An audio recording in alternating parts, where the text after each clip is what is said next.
everybody. This is the call to order to the Amherst County Board of Supervisors meeting. Let the record reflect, it is July 19th, 2022, and the time is 7 p.m. Our first order of business is the approval of the agenda. We have a couple of changes that need to be made. I would like to add under new business, item B, the ESC recommendation. I guess there was a meeting here earlier today regarding the Emergency Services Council, so we're going to add a discussion item under B. Also, we're going to add under item B, under closed session, we're going to add at the very bottom, it says located in District 5 and District 2. So that will be added, and we're also going to pull off item A under closed session, the first item, which was the performance of the county administrator, the evaluation. So, are there any other changes or additions that need to be made? If not, I'll go ahead and make a motion that we approve the agenda with the noted changes. All in favor, please signify by saying aye. Aye. Any opposed? Motion carries. Saving electricity.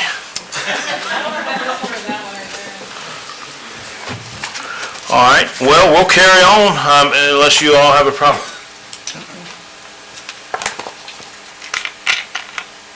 Pay the bill. All right. Well, Now they're out. there we go. There we go. All right, there we go. All right, our next item of business is our invocation and pledge of allegiance. I would like to ask Mr. Drew Wade if he would lead us. All right. I'll stand. Let's pray. Lord, we come to you to offer thanks for this day, Lord, everything you've done, Lord. May we always be grateful for every day you give us here on this earth. We ask for protection over our emergency services, our law enforcement, our military, and we ask that you give us the guidance we need as we carry on the county's business today. In Jesus' name, amen. Amen. Pledge of allegiance to the flag of the United States of America and to the republic for which it stands, one nation, under God, indivisible, with liberty and justice for all.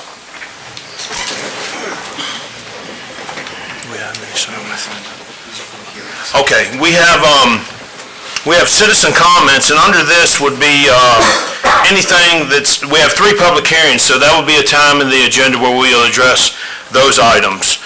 This would be if you wish to speak on another topic. I would just ask you all that your comments be addressed to the board and limited to 3 minutes. We will try to enforce that fairly strictly as we have a decent agenda this evening. Also, this time is reserved for the board to receive information and not necessarily respond to direct questions. So with that being said, I will go ahead and ask if there's anyone wishing to speak under citizen comments.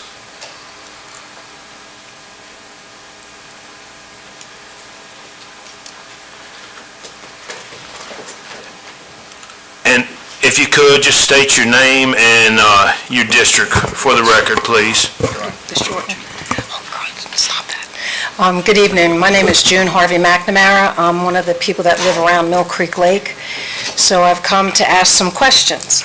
And if you can't answer them, I'm happy to send an email to you with the questions in and then to you, and then you can forward them back. I wanted to know a little bit more about the environmental survey and what that will determine as it reflects to the trail around the park. And you said that an engineering firm is conducting the survey, which is my understanding. And what is the experience this firm has to this type of a survey, and what are the deliverables from the survey? What are you expecting? What parameters will be surveyed? Is it impact to wildlife, impact to water quality, erosion, noise, trash? And how will these results be incorporated into the project? Essentially wanting to know, can the results from this change the project in any way? And how will you determine the impact from increased recreation on the environment? What are the metrics that you're going to be using to measure, and what pieces of information?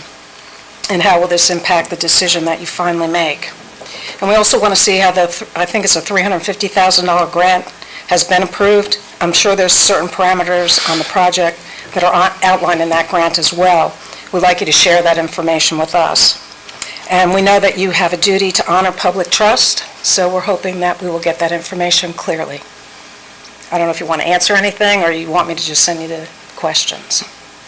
Just send Mr. Rogers the questions. He's the one that's dealing with Okay. the environmental study. He'll get them back to you as quickly as he Okay, can. because it's a little confusing. And do you have any... Call me tomorrow. Okay, all righty, that's fine. And by any chance, are you anywhere coming to a decision about the trail? At this point, I'm not aware of an imminent decision. Of course, we haven't seen the, You'll see it in closed session. all right, You give me guidance tonight in closed session. okay. So we will have a discussion this evening. Yeah, and I personally have some questions, and I've taken pictures where I have the clear metal markers on the tree, and they put markers on my side up like 5-6 feet. So I do have a question about things like that, which you may not be aware of. Okay, all right, thank you. Thank you. Is there anyone else wishing to speak under citizen comments? Seeing none, we'll go ahead and close citizen comments, and we'll move on to item 5, which is the public hearings. Our first order of business is the rezoning request 2022-283 Rowan Holdings LLC. Mr. Bryan, are you going to lead us through this? I am.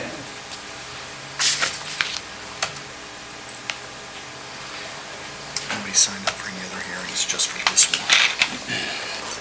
Okay, good afternoon.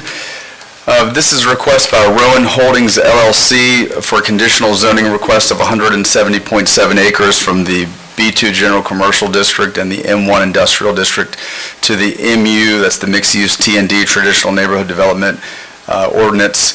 The purpose of this conditional zoning is to allow high-density residential that will contain apartments, townhomes, patio homes, parks, open space, walking trails, single-family homes, as well as commercial uses, and a church. This request does include an amendment to the future land use map of the Amherst County Comprehensive Plan from commercial and manufacturing to urban development area. I'm going to walk you through a PowerPoint presentation to provide you some more information. You've seen this. You saw this last month. It was only 9.9 acres, so this is the rest of it, the rest of the entire development. So this request is, as I mentioned, to rezone this 170.7 acres. It will include commercial space up to 75,000 square feet, approximately 400 apartment units, up to 250 townhouse units, up to 250 patio homes, and up to 100 single-family dwellings. And generally, those lots are half-acre lots, is what they're planning to propose. I do want to point out that the applicant wishes to donate a 13-acre park to the county. That's something I'll go over further. All other open space will be placed into a property owners association, a POA, that's required by our code and our ordinances that are already in place. This property is served by both public water and public sewer. It's within the designated growth boundary for public water and public sewer. So this is an area in our comprehensive plan, when we look at where we want growth and where the comprehensive plan identifies growth areas, this is that area. And the future land use map generally does support this area as an urban development area.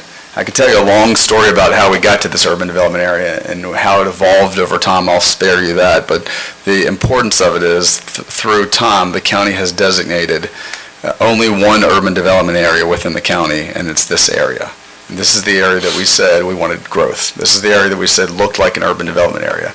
We had public water, we had public sewer, and we had public streets, and we had access to all those utilities.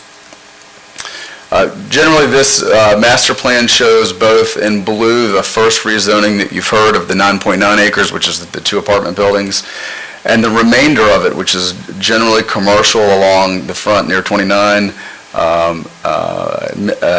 2 boulevards that includes townhouses, that central park that I was talking about that's really a main feature of this development, that 13 acres that they wish to donate to the county.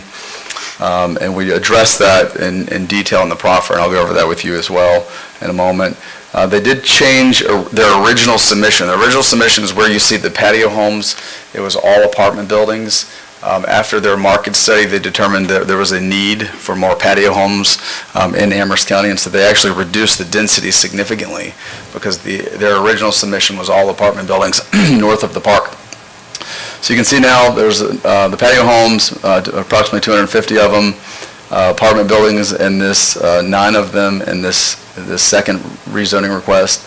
The single-family lots to the east, and they are proposing a church that would have direct access to near Manelson Middle School at Trojan Lane and Daniels Drive in that general vicinity.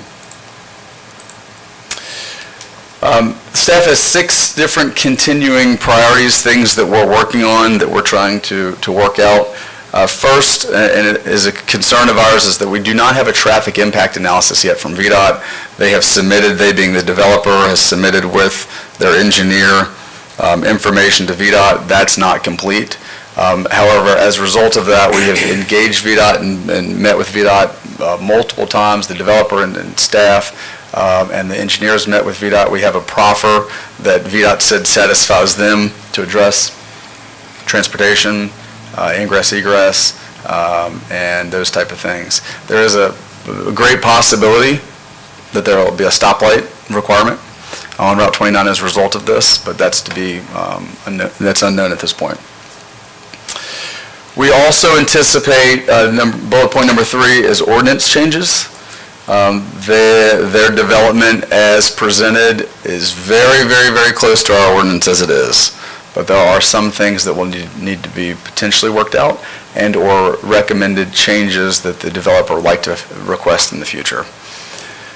Those changes could be sidewalks and streetlights, but again, those would be ordinance changes that would come both before the Planning Commission and before the Board of Supervisors. Another staff priority will be, there is a stream on the property, Williams Run. We will look towards doing our best to protect that through existing erosion sediment control laws and stormwater regulations, but that is something that we're keeping an eye on throughout this development. And then certainly one thing we want to make you aware of is this 13-acre park. This is a request by the applicant. They intend to proffer and give up 13 acres and donate it to the county, which is a great thing. In the proffer, we will go over how we intend to address that in terms of their responsibility and then our responsibility. And our responsibility as the county, the way the proffer is written, is that we would take over the park after they've graded it and after they've installed the trails, and we have an as-built drawing on the trails as to how they would be built to the width, to the depth, and to what standard. We're requesting and requiring through that proffer that they do that work. They do the grading, they build the trails before we accept it. The last staff priority is that the proposed development is moving faster than the Madison Heights Master Plan. In an ideal world, we as staff would have liked to have had a full blown-out Madison Heights Master Plan. That was the vision of the master plan when we started that process, was to have the master plan that was complete and that gave us recommendations, that gave us direction, that gave us vision. We don't have that. We have done our due diligence to work with our consultants to try to do our best to align this development and the proposals with the Madison Heights Master Plan, but the timing is not ideal from that standpoint. It doesn't take away from this development, but I'm just pointing out that the Madison Heights Master Plan is behind this. This is moving faster than that. Just have a picture of a current zoning map. This is what you're looking at rezoning: commercial along the front and the industrial land near the rear. Generally, this purple area is our future land use map that's in our comprehensive plan, and so you can see visually that a good part of the future land use map shows that we've intended, we've planned for, and we've had the vision to say this is a good area for an urban development area, and so that's what's before you tonight. And this is the proposed zoning map. So this whole area that's outlined is being requested to this MUTND zoning ordinance, this 170 acres plus the 9.9, so approximately 180 after that. The environmental concern that we're pointing out is there is a stream, Williams Run, that's closer to the front part of the parcel, near where Route 29 business is. Again, something we'll be paying close attention to. And I have a list of the proffers. You can't read these on this slide, but they are before you. They've been amended. I want to point that out. They were amended for you. What's in your packet is the updated proffers. And I'm not going to read each one word by word, but there are some important proffers, and specifically the one regarding the park and how we've set up the functionality of that, when that should be turned over to the county, and we set up some guidelines and some stages for that. And the comprehensive plan generally does support the developments like this. We have an entire section that's devoted to urban development areas in the comprehensive plan. As I mentioned to you earlier, the future land use maps generally supports it. And we've worked even with VDOT, our urban development areas on VDOT's maps. And why that's important is because when VDOT's planning and they're being strategic about how they give money out, their process of where localities put in road projects, it's called Smart Scale. Every 2 years, localities can apply, and having urban development areas identified in the comprehensive plan is a way to achieve points. And so for future projects that could make a difference in how we score, and again, it's recognized on VDOT's maps as an urban development area. It's actually a program funded by VDOT, but that's another topic. That concludes my presentation. I'm here for questions that you may have at this point. If not, I know the applicant and his engineer wish to address you as well. I have a question regarding the buffer area in between the school and the church that's already existing.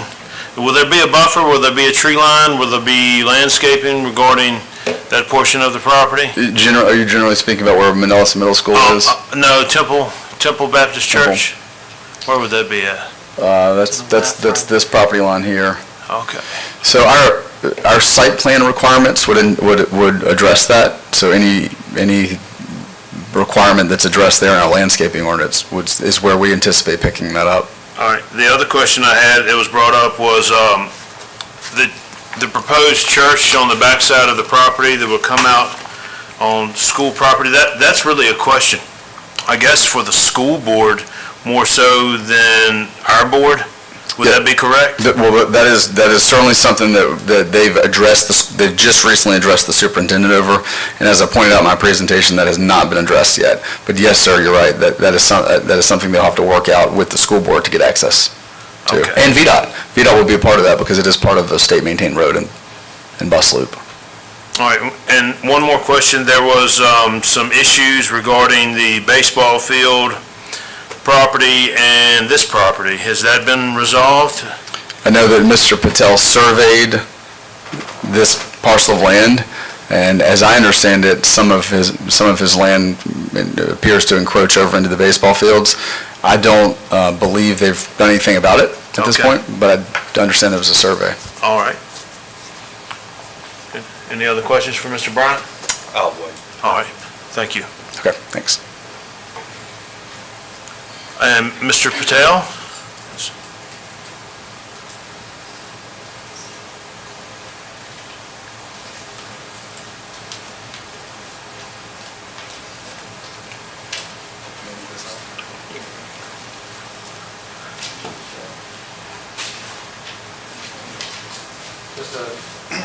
I'm Trent Warner with Hurt and Profit. We're helping Mr. Patel with the development of this. I guess to bring us, well, we're right back with you. We were here with the 2 apartment buildings last time, so it's the same piece of property. This brings us the other 170 acres. We did the other 9.9 acres before. Same location, 29 up and down, or South Amherst Highway up and down, the sheet that you have here on the left. And Manelison is up here above where we're showing the schematics for the church up there in the upper right. And I know Grace is here. One thing that, and we've been working with Jeremy, it's, I guess, around October, November, we had a conversation about the master plan. He was in discussions with your all's master planner, with EPR, and talking about the needs of the county. And it was great dialogue for us. Josh Marsh, who's here tonight, the architect, he laid out the master plan. What you see in front of you is the last of many, many iterations that we've had from that point, and talking to Jeremy. And to me, and I've done several big type developments before, never have we done a Central Park theme. It's really a neat theme, and that stemmed directly out of the conversations with Jeremy and what is needed in Madison Heights. So it sort of built on itself and ended up becoming Madison Heights Town Center. And it sort of feels that way as we're going through here, and it was to develop that community. Environmentally, we've already submitted our grading plan for the first 2 apartment buildings that you guys approved, just to give you a little status for that. We've got our first round of DEQ comments. We got our first round of comments from Tyler. Really appreciate the responsiveness of them turning that around quickly. Those plans are already back in front of DEQ and in front of Tyler to hopefully gain final approval. So things are moving fast. There's a reason there's a push for it. Obviously, you guys are seeing the same things about rates going up. There's construction loans, there's building loans, and that type of thing that you have to secure. So we are running at full speed to try to be able to take advantage of where the rates are currently. And I believe you'll probably hear from Grace Church a little bit tonight too. They are currently in Manelson Middle School. I've reached out to Dr. Wells about having that access up to Trojan Road to be able to do that. Worst case scenario, if we couldn't gain the easement, and we did work with the assessor's office because the GIS showed a 60-foot right-of-way through there, but nobody can find, our surveyors couldn't find anything deeded that way, and neither could they. So it looks like we would have to directly get the access from the school board.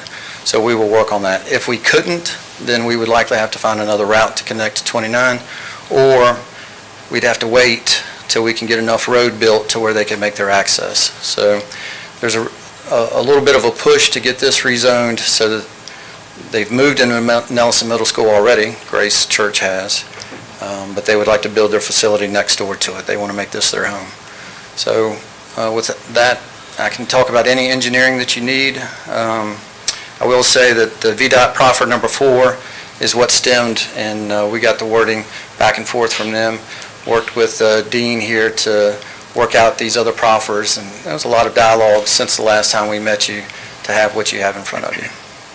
I'd be happy to answer any questions. And Sam? Any questions, board? I'll wait till after the public hearing. All right. If I could, I want to start by addressing your question. So I have actually had a couple of conversations with Mr. Adams on behalf of the baseball field. And as part of acquiring these parcels, we did have surveys done. His surveys do show, or our surveys do show a fair amount of encroachment. And I actually wrote him a letter maybe a month ago and just said, hey, look, this is what our survey says.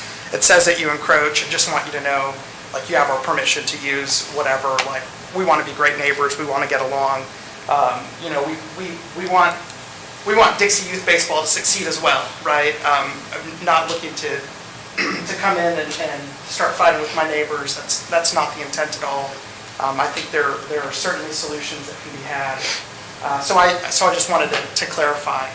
I have spoken to him, and basically, I don't really think there's any kind of pressing issues with them, as everything seems to be fine. As far as the wetlands and stuff are concerned, we do have, of course, DEQ that's highly regulating all of that stuff, stream crossings and all of that stuff as far as that's concerned.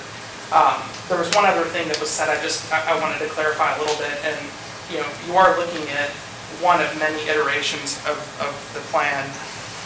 We did originally have a lot more apartments, but the reason that we got rid of those apartments was the economic impact study that we conducted said that those apartments wind up actually causing a net negative impact to Amherst County.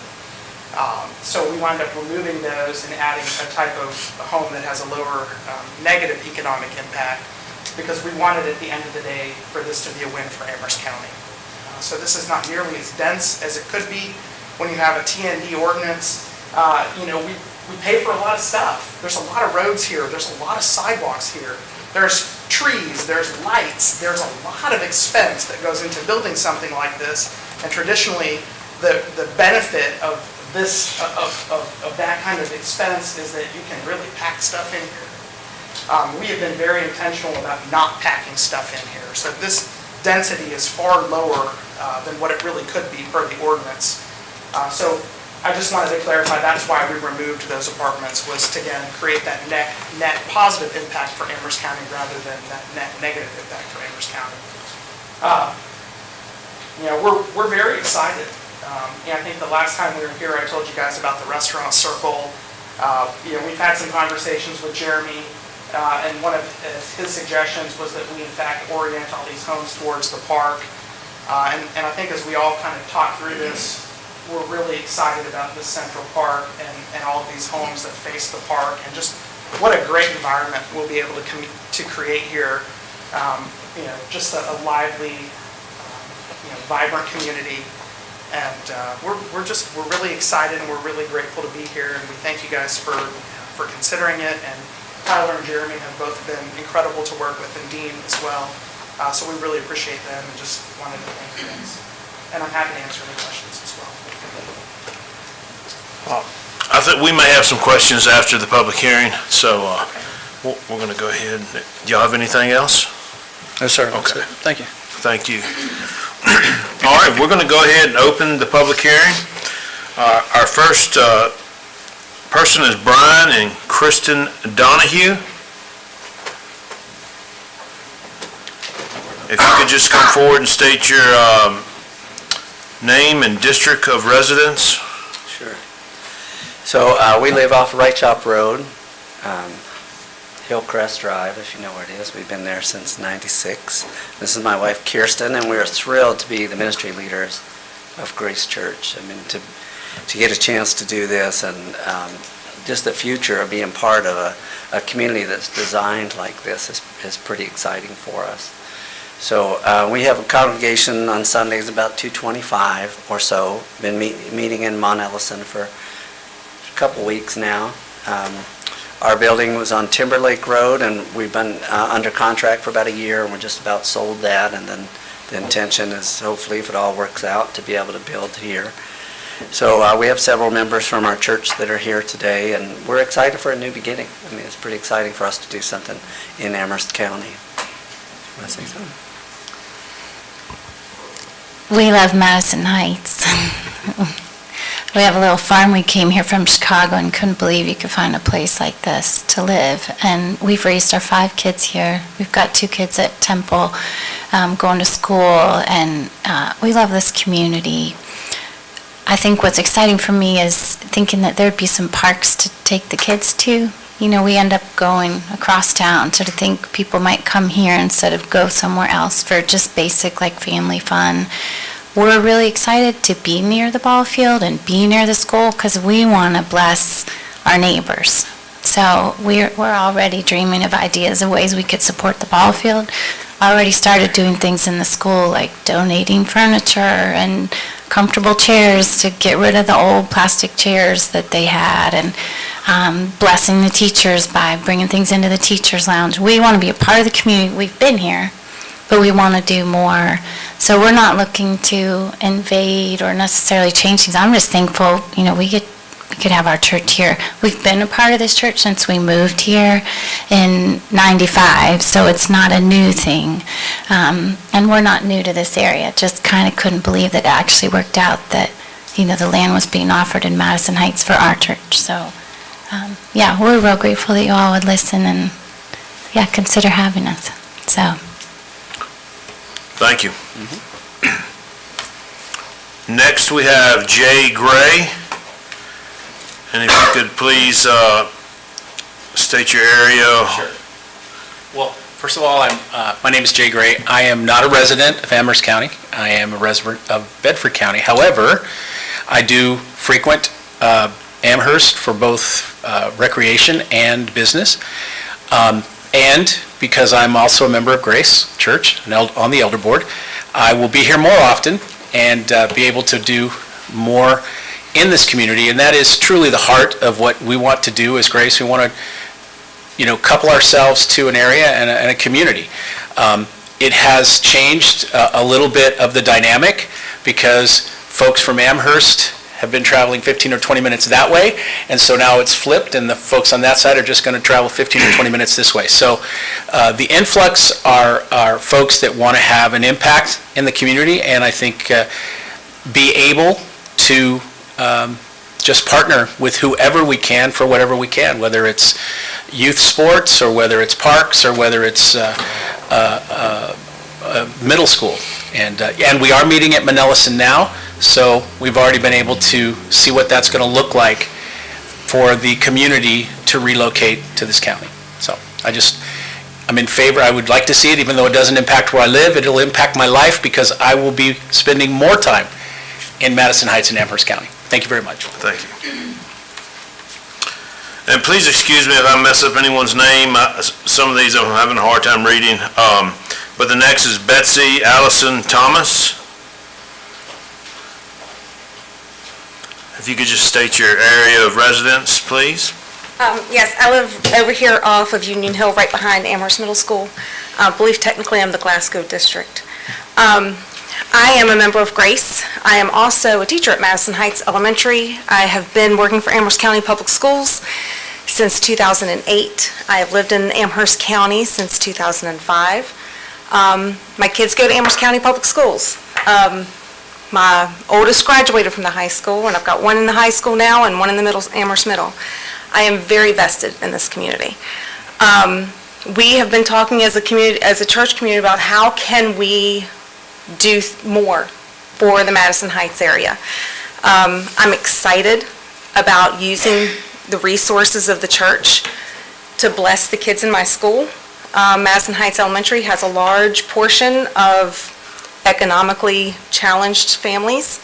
It would be really nice to have some of that extra support in helping out our families in the community and reaching out to Manellison, since that's where our kids end up, is Manellison before they get to the high school. I'm really looking forward to the placement of the church here. Not only does it make my commute to church a lot quicker, but it's nice to be able to see, Grace has always been a very active church in our community. And it is very exciting to see that action, to be able to be seen in Madison Heights. Thank you. Thank you.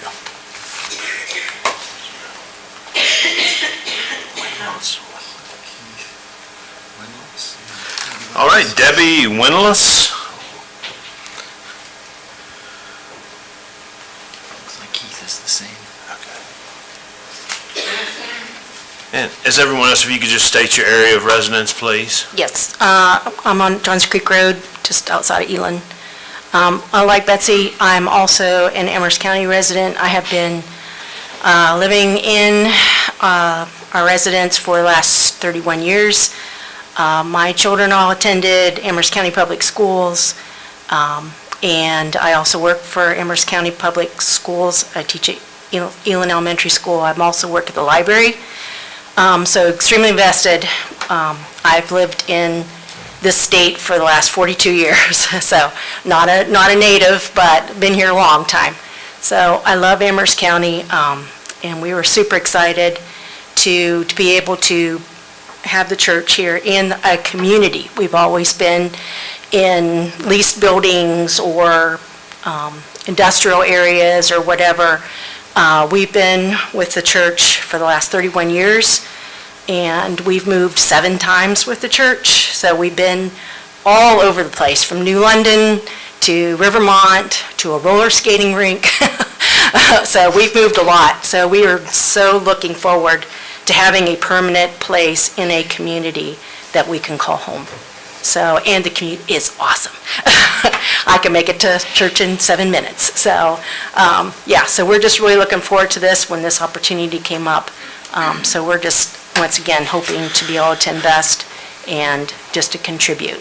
So, thank you. Thank you. Next, we have Keith Winless.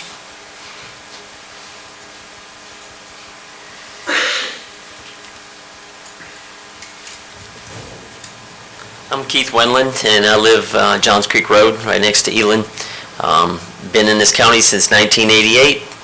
Like my wife said, raised all our kids here, and we have 3 grandchildren now, and we want to be a part of the community. It'd be great to have a park right down the road from where our church is to take the kids and just let them enjoy being a part of Amherst. I love the county. I cycle here. I love the different terrain, and the other thing, I'm an avid gardener, and with the church, I would love to be able to see us put some kind of gardening thing in where we can actually feed people who want food, real food.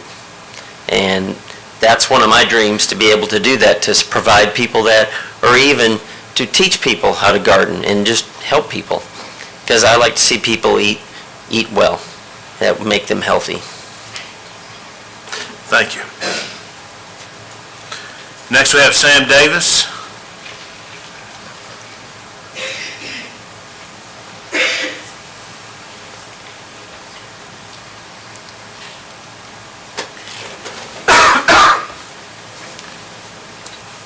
Gentlemen, glad to be here tonight and have this opportunity. Most of you know who I am. I own and operate a real estate company that I had my dad, as long as he was living. He passed 17 years ago. And I also operate a development company and a home building company. And I grew up in Amherst County. I went to Monroe School for 7 years. Tell people sometime I think I learned more in that 7 years than I did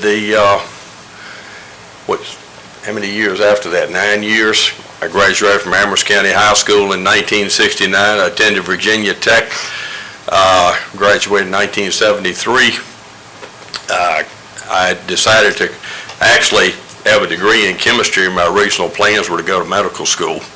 And it's a shame to work to get that degree and never use it, but because it wasn't easy, but that's not the subject tonight. But I have personally developed some property in Madison Heights, in fact, next to the Madison Heights Elementary School. Put that development in 2007, 2008, and of course the economy wasn't very kind to me for the years after that. I think I paid the county of Amherst, I think about $60,000 in real estate taxes over about a 10-year period that I didn't have any income coming in to cover that, but thank God that turned around the last couple of years. God's been good to me. And, when I was in school in the 60s, I saw Route 29 go from a 3-lane highway to a 4-lane highway. I don't know how many of you remember the islands that used to be in US 29 in Madison Heights. Remember they took them out? I can't remember what years. You probably don't even remember that, do you, Dave? But some of you do. But, when I was in high school, Madison Heights was the place to go. There was nothing in Forest. There was nothing. In fact, for years after I got out of college, Dad and I used to ride over there because he spent his high school time over there around it. He knew most of the people. It was nothing but farms and a couple service stations and nothing. We had Town and Country Restaurant. We had the #1 hotel in Lynchburg, which is on the corner of Winesap Road. Most of you don't know that was the top Holiday Inn anywhere around Lynchburg during that time. You wouldn't know that today.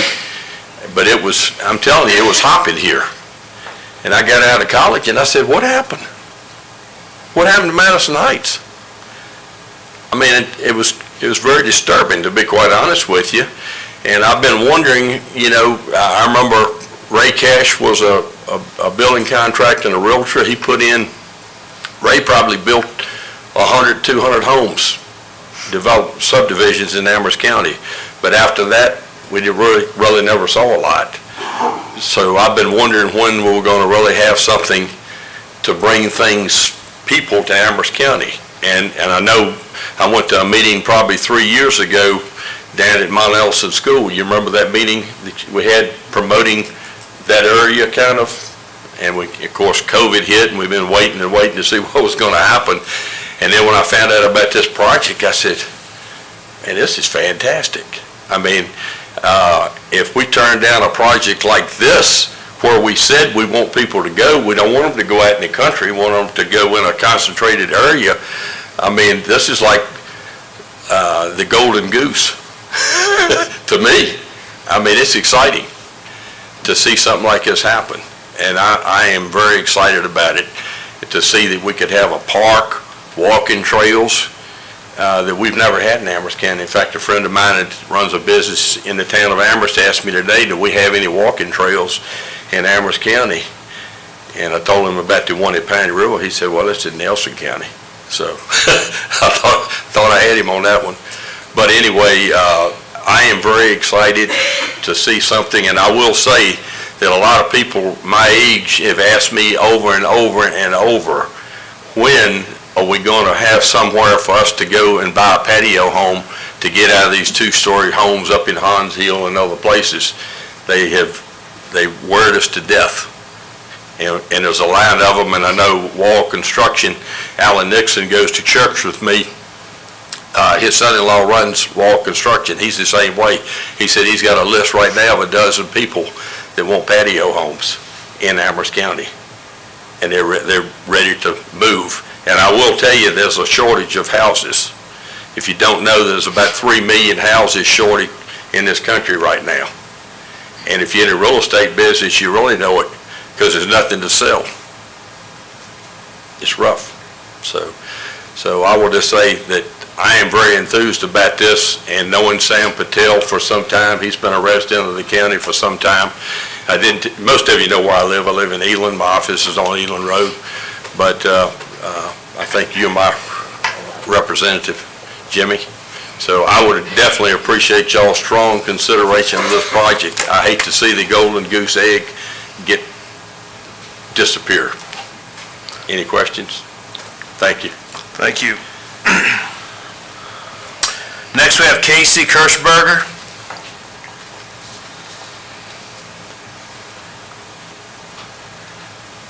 And Jimmy Kirshberger. That's what I was going to say.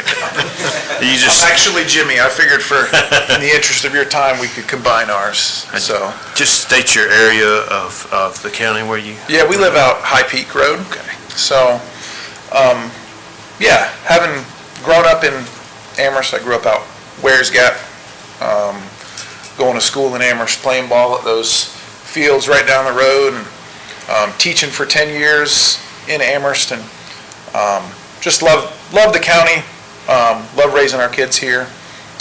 We've been going to Grace Church for 15 years now, something like that, and really got to know and love the people there, just people who love to serve their community. And so when the idea of having the church building here in Amherst came up, we were just real excited about the idea of kind of combining a couple of communities that we really care about. So we just wanted to put our voices in behind support for having the church here, and we're real excited about it. So thank you. Thank you. Next, we have Brooke Patel. I actually don't have anything to add. Everyone's done a wonderful job. All right, thank you. How about June Harvey McNamara? Okay. All right, well, that concludes, unless anyone else would like to speak. Is anyone else wishing to speak? Please come forward, state your name and address for the record, please. How you guys doing? Doing well. I know quite a few of you guys, but I'm Trevor Gillespie. I live off of Winesap Road here in Madison Heights, well, in Amherst County. I wanted to speak on a couple of different things just for this community. I'm a real estate broker. I've got a business right here in Madison Heights, and then my property neighbors this property. So I'm one of the neighboring property owners on the corner that's there. And then also, of course, I'm an Amherst County resident. Sam had a really good point. The big thing of it is that for the real estate side, this is a beautifully designed community. With the park being done, that's very beneficial to our area. And really, it's exciting to see, just even from my age group standpoint, the market's changed quite a bit, and there's a lot of people that like these different style communities, and they like to be where they've got patio homes, townhouses, and to see the park as being a centerpiece of it, it just shows that it's really well thought of and well designed. But the big thing from a real estate standpoint, this is what we need. The county needs this, and it's really would be exciting to see patio homes. Like Sam said, there's a lot of people that ask about those, and the townhouses as well. And even being a neighboring property owner, I think it does a lot to Amherst County with helping us tax revenue. I think it's big for other property owners to have this happen and around. And just as a resident in the community where the restaurants are here and the other opportunity for the commercial standpoint of it, I think it's really big for the community. So I'm excited to see the project. I'm really glad that they're proposing it, and really hope you guys push forward and approve it this evening. But thank y'all. Thank you. Is there anyone else wishing to speak? If not, we'll go ahead and close the public hearing. And board, Mr. Martin, I know you said you might have some questions, so we'll start with you. A few. So, Mr. Warner,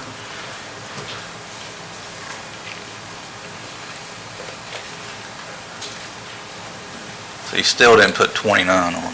So, just to let you know, I knew this was going to come up. No, that's okay, that's not That was my real submitted question. before we came to you before. Help me help me understand what's going on with the traffic study. The traffic study has been prepared, all right? Was that done by EPR, or who was it? There was an original study done by Michael Baker that Okay. was doing, they did counts. And so the question was, originally, when we started this process, were those counts valid? And we went out and we've done 4 different counts at different intersections, 2 on 29, one north of us, one south of us.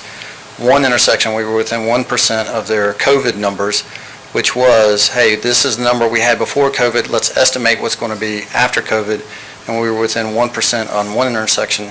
The other intersection, we were within 5%. And the way it was discussed in that meeting, and I attended that meeting, was that can fluctuate from one day to the next, because you can only count Tuesday, Wednesdays, and Thursdays to be solid, so we don't do weekends and that kind of thing. So that day could have changed on Wednesday. That 1% could have gone the other way, and it could have gone 5% the other way. So they felt like that the Michael Baker numbers were numbers we could use. Okay. Yeah. So, that's fine. My question is really not about the methodology. My question is, what did the traffic study recommend from this development? Okay, so they've asked for 13 intersections to be studied. All right. As part of the model. Okay, so we are in the middle of that. VDOT still has not handed over to us the signal timing, so we are in the back and forth of what it takes to get it done. So our engineer's estimate is we won't have a model done till November. So, I'm asking you for the record, if the study comes back and says a traffic light is required at the entrance to your development, are you going to construct that? Yes, and that's actually what we've proffered. Well, it says such as, that's fine, I just want to understand. And knowing your angst about that, that's part of what developed the words that we developed in proffer number 4, was we had to get their approval. And just to let you know, part of the reason why it takes so long is there's a line item that they use, and this is actually their line item because I wouldn't have wrote it this way, but it was that all alternatives other than a signal. So the last step that you can apply for is a signal.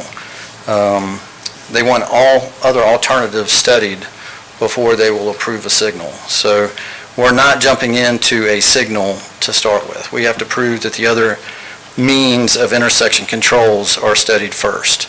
So that's what we have to do. That's what takes so long. That's another thing that takes so long. Yeah, I understand, but I want to make sure that we're not creating a traffic issue on 29. You know, there's going to be a significant amount of traffic generated by this development, right? Yes, no sir. doubt. Yes, sir.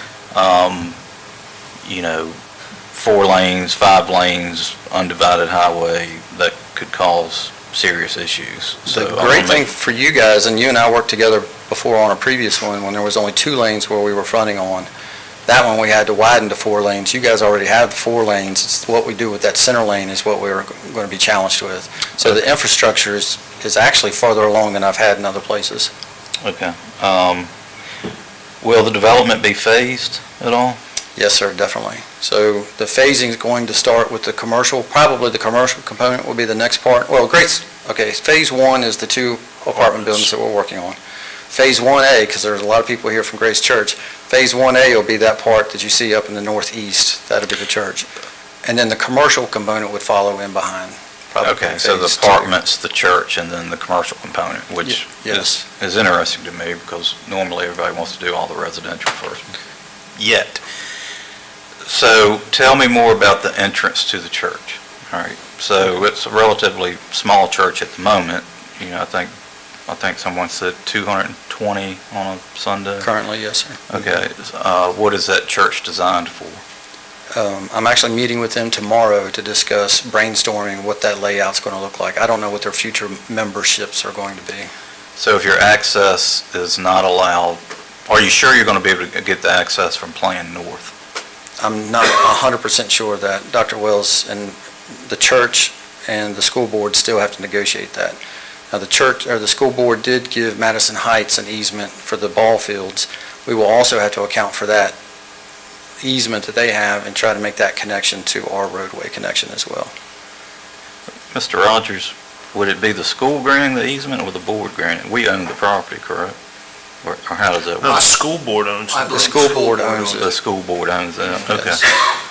So if you don't get that depending on the size of the church, you're going to be routing all the traffic through the residential areas. It would have to come back through the residential and out through the our church. 3 intersections. Which may cause some heartache down the road, right?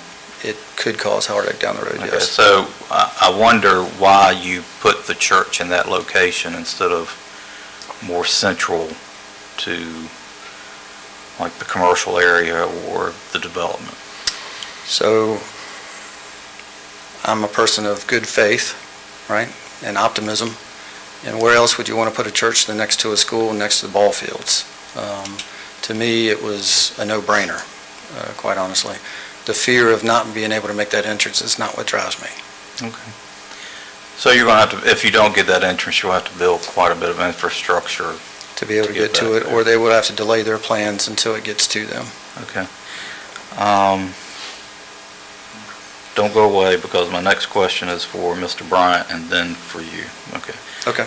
So, Mr. Bryant, in terms of open space, parks, that kind of thing, I briefly read the T&D ordinance, but it looks like there's a minimum amount of open space or parks that's required. So, do you believe the intent of the ordinance was for those parks to be maintained by the Property Owners Association, or do you believe they were intended to be public parks?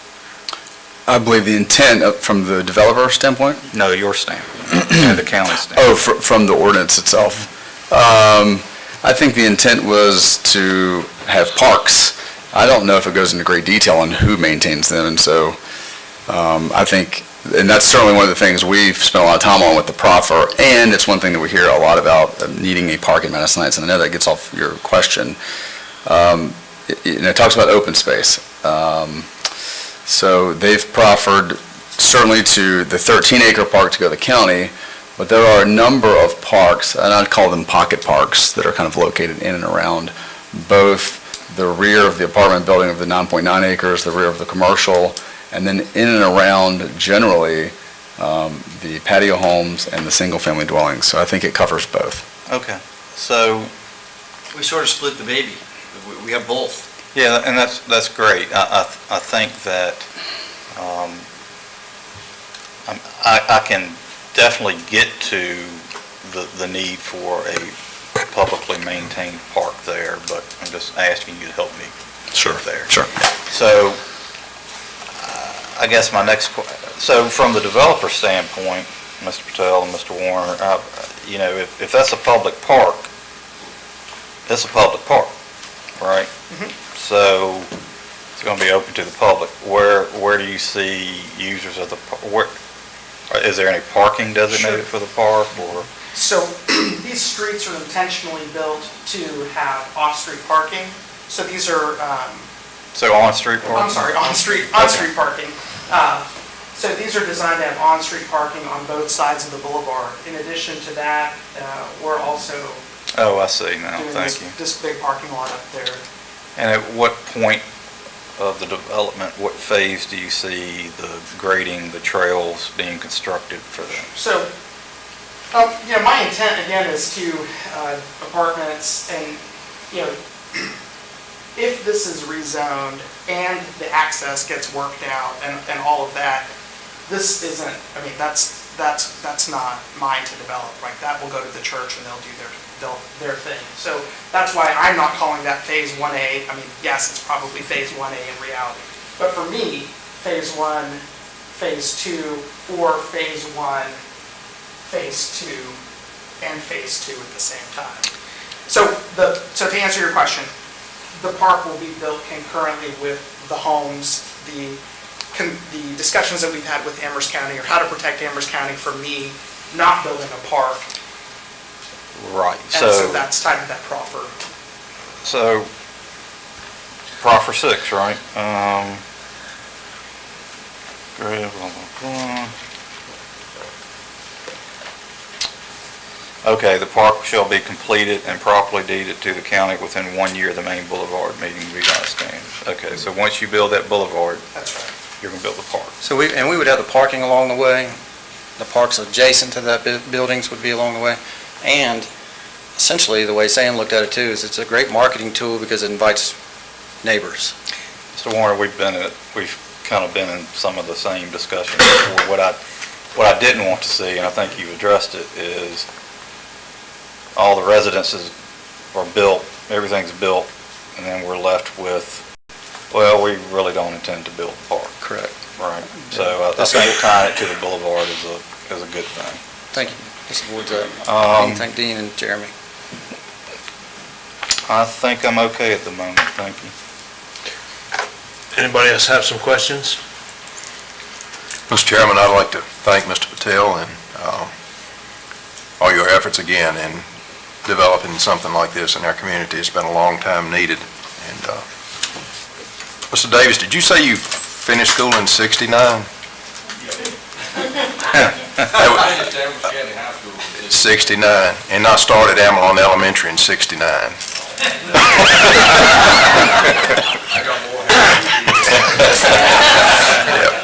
But I appreciate everyone's interest. Grace Church, thank you all for considering our community as you all's home. We look forward to that relationship. That being said, Mr. Chairman, I move that the board approve the rezoning request as presented, including the modifications to the future land use map of Amherst County Comprehensive Plan, and accept the proffers that were presented and revised.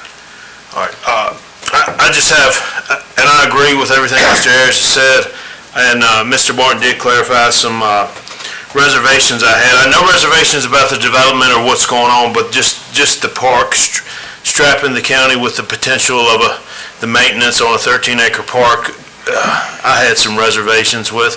I know that's through time, it still has to be, worked out how it's going to be maintained and the cost to maintain it.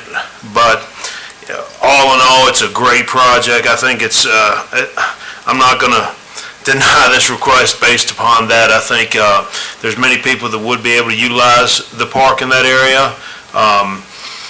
And it would be good for that area to bring people in, as has been said before. So, Mr. Ayers has a motion on the table. All in favor, please signify by saying aye. Aye. Any opposed? Motion carries.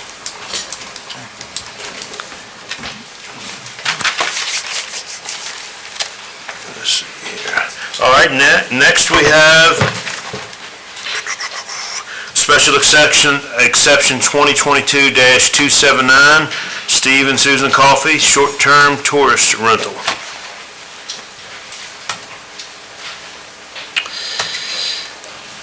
Mr. Bryan?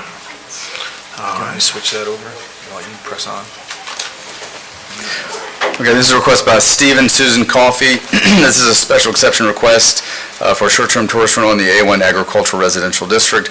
This parcel is at 4234 Lexington Turnpike. Planning Commission recommended approval with the request with the 6 conditions that are in your packet.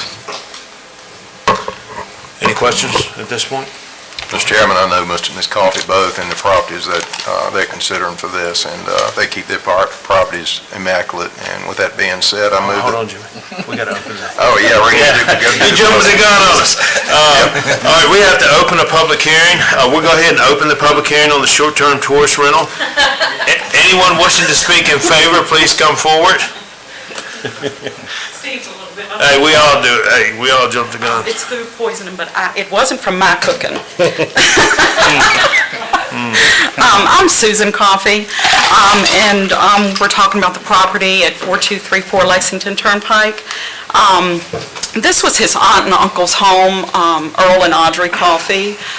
They lived there, built the home in the 1920s.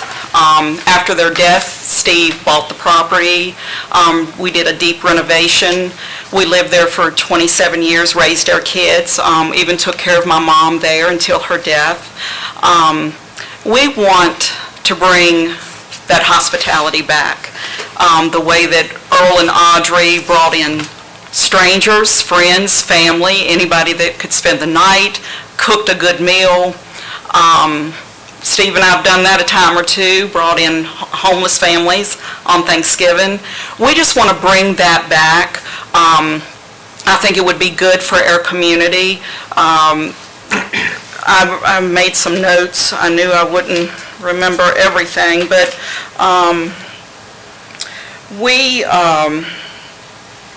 we want this to be a place where people can vacation, bring their families, or individuals, unplug and reconnect. This is a beautiful farmhouse. We have done another renovation for the Airbnb. It's a beautiful place, a beautiful countryside. We have great neighbors. They're in favor of it. They're excited.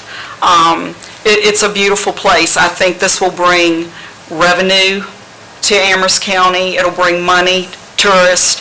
I have a list of 100 people already that want to stay from anywhere from Richmond, a lot of them from Bedford County, from Lynchburg, that want to come and stay at our place. It's going to bring money in. People are going to shop. I have friends all over the globe. They're going to come. And they're going to shop. They're going to eat at our local restaurants. And it's definitely going to bring money in for the county. We thank you all for having us tonight, letting us talk about this again, and we thank you for your consideration. Thank you. Is there anyone else wishing to speak? Seeing none, we'll go ahead and close the public hearing. Mr. Sorry, Ayers? Mr. Chairman, I move that the Board of Supervisors recommend approval of the request with recommended conditions. There's a motion on the floor by Mr. Ayers. All in favor, please say aye. Aye. Any opposed? Motion carries. Congratulations and good luck. All right. Next, we have the public hearing for the update to the Amherst County Comprehensive Plan. Mr. Creasy, how you doing tonight? Doing well. Let the record reflect, I did not win the Masters. As people you might think. With the green jacket, I see. Yeah. So before you is a public hearing to consider an update to the 2007 to 2027 Amherst County Comprehensive Plan. And I've put together a little PowerPoint for you guys and the public to look at. A little overview of what the PowerPoint's going to cover. Pretty much talking about what is a comprehensive plan, why it's important, the contributions. You got to stay over by the mic because of YouTube. Sorry, YouTube. So the contributions, who helped us with the rewrite of our comprehensive plan, information and formatting updates, as well as the incorporation of the 2020 census data. So pretty much what a comprehensive plan is, it's a guide for future development in the county. A state statute indicates that a comprehensive plan must be updated every 5 years or have a rewrite. I'll go over this in a little bit, but we'll actually have a rewrite of our entire comprehensive plan in the next 5 years in 2027. Some other information, it leads the locality and administration of other land use regulations, and it's used to achieve the long-range planning goals for the general development of the locality, as you just did with the Patel rezoning. It designates a general or approximate location, character, and extent of each feature shown on the plan, and it indicates where existing land or facilities are proposed to be extended, widened, or removed, or where they may be needed for future development. I'm not going to go over this entire list, but as you can see before you, state statute indicates there's some musts that must be shown in a comprehensive plan, which ours does, and it also may show some other things, which we do include, and some that we don't. There's an extensive list, other things such as affordable housing, manufactured housing in your A1 district or agriculture district. You must show that in your comprehensive plan, as we do. The contributors for this, this has been a long process, and a memorandum was sent out January 21st of last year, 2021, to the following departments, and you can see those on the screen. We have people from Dr. Robert Arnold with the Superintendent of the Schools, Victoria Hansen with Economic Development Authority, to even Ada Unsberger with Central Virginia Planning District Commission, who helped you guys with the CVTC Master Plan. There are a list of individuals in here. In addition to that, all of your department heads were also included in this, and for Chapter 4 of your facilities within the comprehensive plan.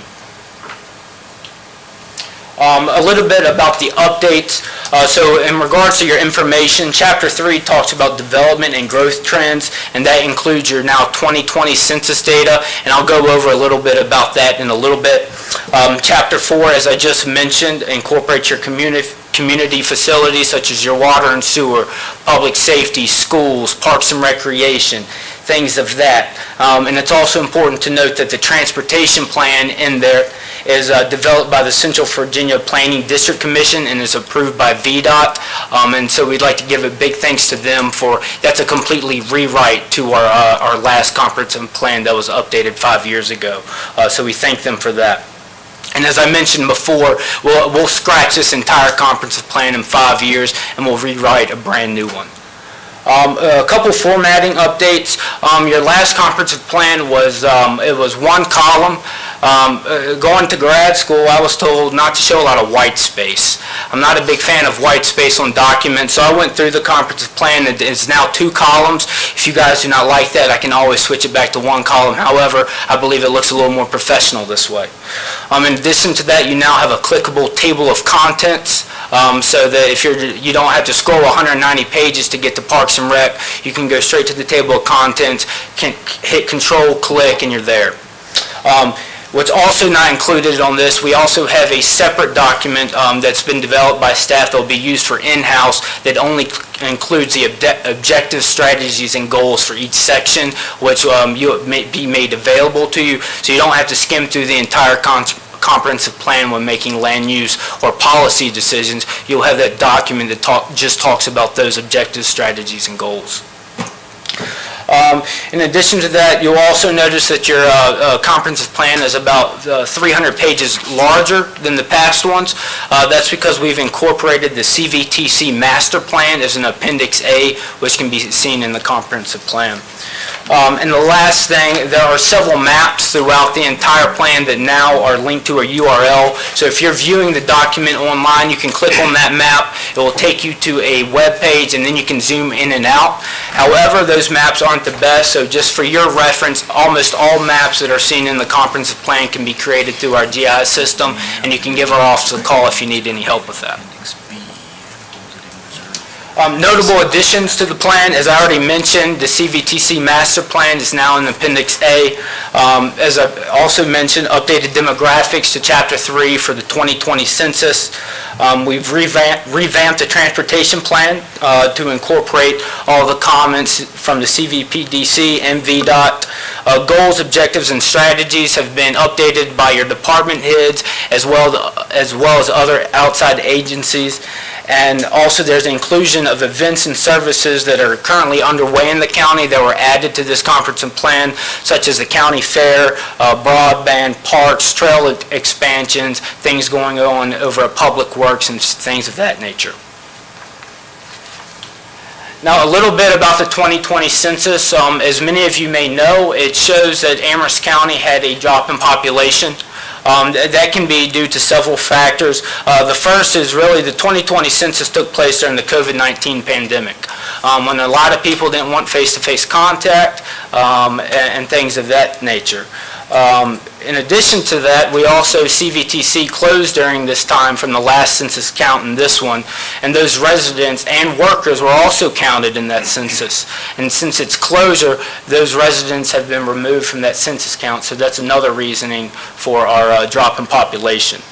And I also have a link here. I'll click on it and show you a couple things. It's from the Weldon Cooper Center for Public Service at the University of Virginia, who produces a lot of statistical data for the state to use in various areas.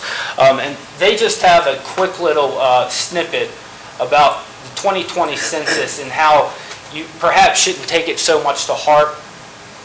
It's pretty much a word of caution when using the data for the 2020 census. It talks about a different methodology that the census used in counting populations, especially for smaller neighborhood populations such as ours, such as Old Town, Madison Heights, and areas of that.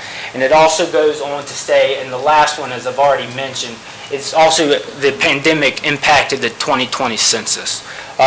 So yes, we have to use census data for a lot of policy decisions, but there's a lot of information out there and a lot of articles by professionals stating that, hey, just so you know, there should be an asterisk next to census data to several factors, as I just mentioned.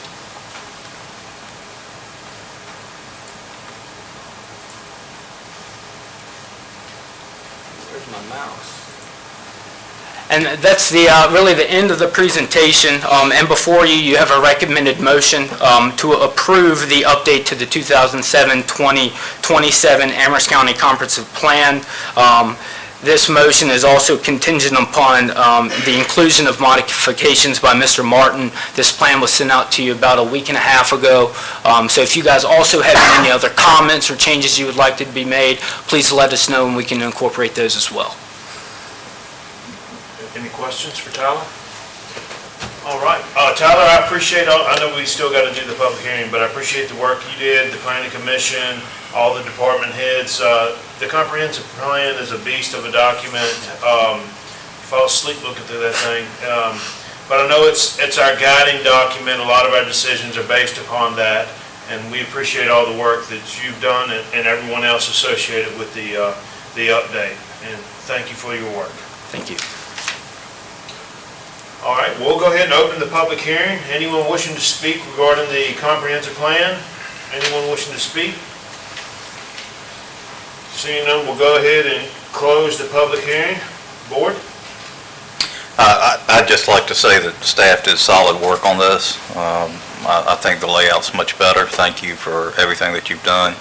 I know COVID hurt a lot of planning processes over the past few years, so thanks for staying with it. And unless my other board members have any comments, I'd make the motion that the Board of Supervisors approve the update to the 2007-2027 Amherst County Comprehensive Plan as recommended by the Planning Commission, as well as with the suggestions proposed by myself. All right, there's a motion on the floor. I've got a couple comments. Go ahead. So, just real quick. So I noticed when I was going through it, and some of it's not stuff that changed with the most recent change, but some of the summary tables, the numbers didn't add up, so it'd be worth going back and checking those. And then when you pulled in Appendix A, there was some formatting issues there that I noticed as well. So just something to clear up when you get a chance. That's all. Any other discussion? If not, there's a motion on the floor by Mr. Martin. All in favor, please say aye. Aye. Any opposed? Motion carries. All right, next we'll move on to the consent agenda. Are there any questions regarding the consent agenda, Board? Mr. Chairman, I move that the consent agenda be approved as presented. Motion on the floor by Mr. Ayers. All in favor, please say aye. Aye. Motion carries. Okay, next we'll move on to old business. We have board, commissions, and committees. Agriculture Committee vacancy. Mr. Rogers? Yes, sir. We still have a seat on the Agricultural Committee that needs to be filled. You've filled several of them recently, and we do have a person interested in that position, Mr. Tyler Price. And so we need to know the board's whether you want him appointed, interviewed, or us to continue advertising. I did query the clerk, Eric Bowen, of the Ag Committee. Ms. Tucker's not here, to say whether he had the support of the rest of the committee, and he said that they did, that they do want him to join their number. Well, Mr. Price is, as I've read through this, he is not a resident of Amherst County, is that correct? Yes, sir, that is correct. So I have a little bit of a problem with that. I'd rather have somebody that lives here in the county on the board. Ms. Tucker is also not here today. If you all see fit, if you want to appoint him, that's fine, but if we could always hold this off until the next meeting when Ms. Tucker is here, because she sits on the Agricultural Committee, and Mr. Ayers might have something to add to this. Mr. Chairman, I've met Mr. Price. He actually came to Pennsylvania County the day we did the walkthrough for the Ag Center down there, and pretty impressive young man. Definitely has an interest in Amherst as well as Nelson County. He works here, obviously, as a forester, through Greif, but my conversations with him that day down there, I was pretty impressed with his motivation and his knowledge of agriculture. Pretty sharp young man. Mr. Rogers, is there a requirement for county residency on that board? No, sir.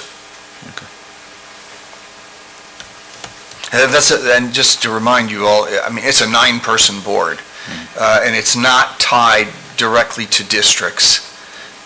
You were seeking a breadth of experience of different types of agricultural industries and occupations. Fit that. Yeah, so I guess another way we could look at it is he's kind of got that Greif background, Forestry. the silviculture that comes from. Yeah, like I said, I'm fine either way. You want to make a motion? I'd lean towards interviewing him at least. All right. So, Okay. no decision today, it's interviewing. I'm fine with that. Why don't we try to schedule, if the rest of the board, if we got a consensus, we can schedule an interview with him maybe at our, Whenever we can get them here. whenever we can get him here. Yes, sir. Does that suit? That's fine, yep. All right. Okay, next we have board and commissions. We have the Central Virginia Community College Board. We have an interview tonight for Miss Nicole Maynard Ermani. If you could please come forward. She can, you can sit if you'd like, or stand. Whatever you prefer. I can stand here. We have a list do y'all have the list of questions? We have a list of 5 questions, and we'll just go on down the line, and I'll go ahead and start. Thank you for coming here, and thank you for your interest in the position. We've seen your name quite a few times on some of the other appointments or committees, and we just wanted to get to know you a little better. So I'll go ahead and start. Please state your name, your address, and your community involvement in Amherst County. Sure. My name is Nicole Maynard Irami. I live at 200 Fernwood Drive, Madison Heights, Virginia, 24572. I have 4 children in this community. In the fall, all 4 will be Amherst County schools. My 4-year-old will be in the pre-K program. So pre-K all the way up through high school. My daughter, Fatima Grace, was the student representative on the Planning Commission. I passed out my resume there, so you can see my master's degree is in public administration. So prior to moving to Virginia, I worked in county and city government. So government's really important to me, and I understand that, and I think it's a real opportunity to model that for my children. So that's why I'm interested. All right, thank you. Yes, ma'am. Could you share your understanding of the role of the Central Virginia Community College Board and its current activities? Right. So the board is to be responsive to the needs of the existing citizens within the region, be compliant with state policies, procedures, and regulations, and I think I'm really well positioned to do that. So in my role in higher ed, I'm Director of Human Resources and also Title IX. So I don't know how much you've been following Title IX, but June 23rd was the 50th anniversary of Title IX, so that's really huge, and the OCR, the Office of Civil Rights, and the Department of Education dropped 701 pages of regulations. So then they have to be filed with the Federal Register, which has happened, and then there's a 60-day comment period.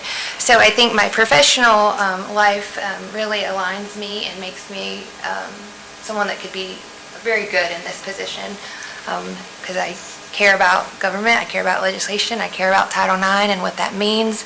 I'm on the Society of Human Resources Management Board, which serves Lynchburg, Amherst. We have Campbell and Bedford County people amongst our group. And I just think that I'd be really well served. It meets 4 times a year, January, April, July, and October, 3rd Wednesday at 4. Cannot be a current former employee or an adjunct faculty, and I'm none of those things. If you look at the regulations and the categories for board membership, I felt like I would qualify under the education category, Table 2A-1. Yes, ma'am. Please state why you want to serve on the Central Virginia Community College Board, and I think you've just hit on that just a minute ago. Right. So I think it's really important for me as a parent in a community to model to my children being involved. I really love Dr. Brown at the high school, for example, and at the end of the school year, so I have a rising sophomore and a rising senior, but my freshman at the time, was really upset about, why do we have to go to school? Other parents aren't making their kids go to school. And so I was like, ask Dr. Brown for a meeting. So I just think that it's my responsibility as a parent to be an engaged citizen and to model that for my children. And I just think our voices are important, and this is a way to have a voice in my community. Thank you. All right. Do you currently maintain any personal, professional, or commercial relationships with county staff, program providers, or board members? Well, so I'm neighbors with Director Bryant, so we live in the same community. Your HR generalist, Terry Sprouse, and I worked together when we were both at Sweetbriar. So yes, I have, but nothing that would be considered conflict of interest. Okay. Thank you. All right, last question, unless anyone else has more questions. Please share your thoughts of how you may contribute or what initiatives you would like to promote to the Central Virginia Community College Board.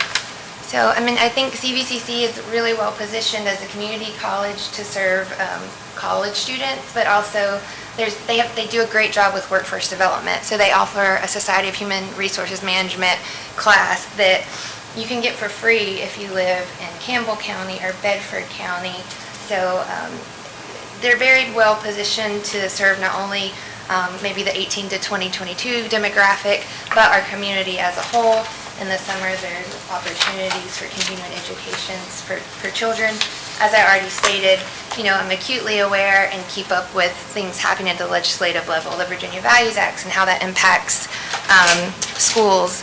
Back to these Title IX regs, if you look at the regulations as proposed, and the frequency at which certain words are listed, and these regs are really focused on like pregnancy, and so our Virginia Values Act already addresses that, but how are we going to incorporate that for students? So I think I'm just really well positioned to contribute in that way. Any other questions from the board? So what we'll do, we appreciate you coming tonight. What we'll do, we're going to have a discussion, and then Mr. Rogers will contact you if we decide to appoint you, and so just wait till we contact you. But once again, thank you so much for coming before the board, and appreciate your enthusiasm. All right, thank you so much. Thank you.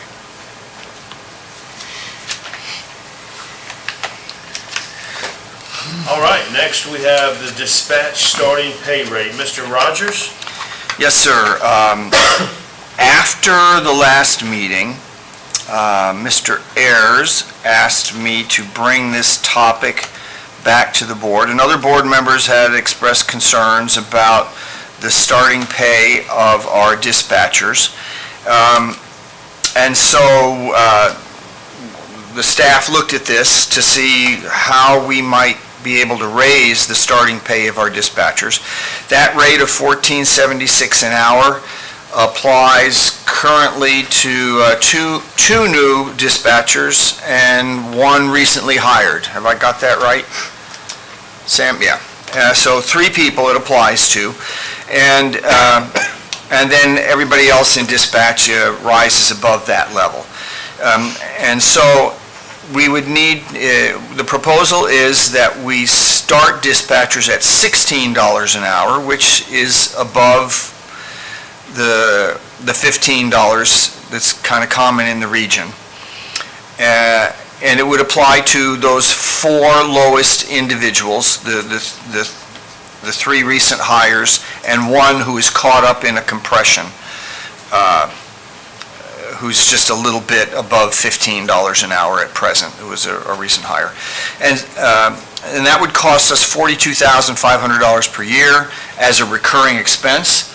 To add that to the current budget, right now, the revenue does exist there. It'll come out of the general fund, so we can afford to do that, and without any further compression. The question was whether we should go any higher than 16, and if we did that, we would begin then compressing our EMTs. Their starting salary is at $16.58 an hour. So And they have to start with a great deal more of certifications and training than our dispatchers do. We can hire dispatchers off the street and begin training them ourselves, but not so with EMTs. So it's not, I don't believe it prudent to start them at higher than the EMTs, and so that's why we did that. So, can I ask a question? So I understand that reasoning. As the dispatchers progress, is there like a pay progression for them, or is it just time of service? Well, historically here in the county, the only way we really progress is through cost of living increases, and then in some situations, in some areas, people, as they gain more certifications, Right. that's established for them. And I don't believe that we've done that for them, correct? No. So, no, they don't progress. Now, we are trying, as I proposed, I would like to turn that head dispatcher into an emergency services coordinator, so increase the responsibilities, and that might be able to enable us to create further layers in there of other supervisors for different shifts and that sort of thing. So those layers, that advancement does exist. So, yeah, I mean, I think the dispatchers are a vital part of our emergency response team. So I fully support this. I think that moving forward, it would be a good idea to see if there might be some kind of position progression as they achieve some type of training. So if you guys would consider looking at that moving forward, that would be great. All right. Yeah, I'm in support of this. This brings it up. I wouldn't want to be the one answering those calls. It's a tough job, very tough job, so I support it. Unless there's any other conversation, I'll go ahead and I move that the board increase the starting salary for newly hired dispatchers to $16 an hour and transfer $26,000 from the unobligated general fund budget line item into FY 2023 O&M budget. There's a motion on the floor. Any discussion? All in favor, please signify by saying aye. Aye. Any opposed? Motion carries. Thank you, Mr. Rogers. Okay, next we have the project status report. If there are any questions. Mr. Chairman, we actually added a line item. Oh, excuse me, I missed that. Item B, the ESC recommendation. Mr. Sam Bryant with Mr. Steve Drummond, if y'all don't mind coming up and addressing the recommendation from the Emergency Services Council. Mr. Chair, if you would. So I serve as the chief of Amherst Fire Department, and while I receive no monetary compensation from my volunteer service, since this issue is solely related to Amherst Fire Department, I will be abstaining and recusing myself from any discussions on this matter. This is to prevent any real or perceived conflict of interest. So I'm going to remove myself from the dais, and if you would just come get me when they're done, Mr. Rogers. Yes, sir.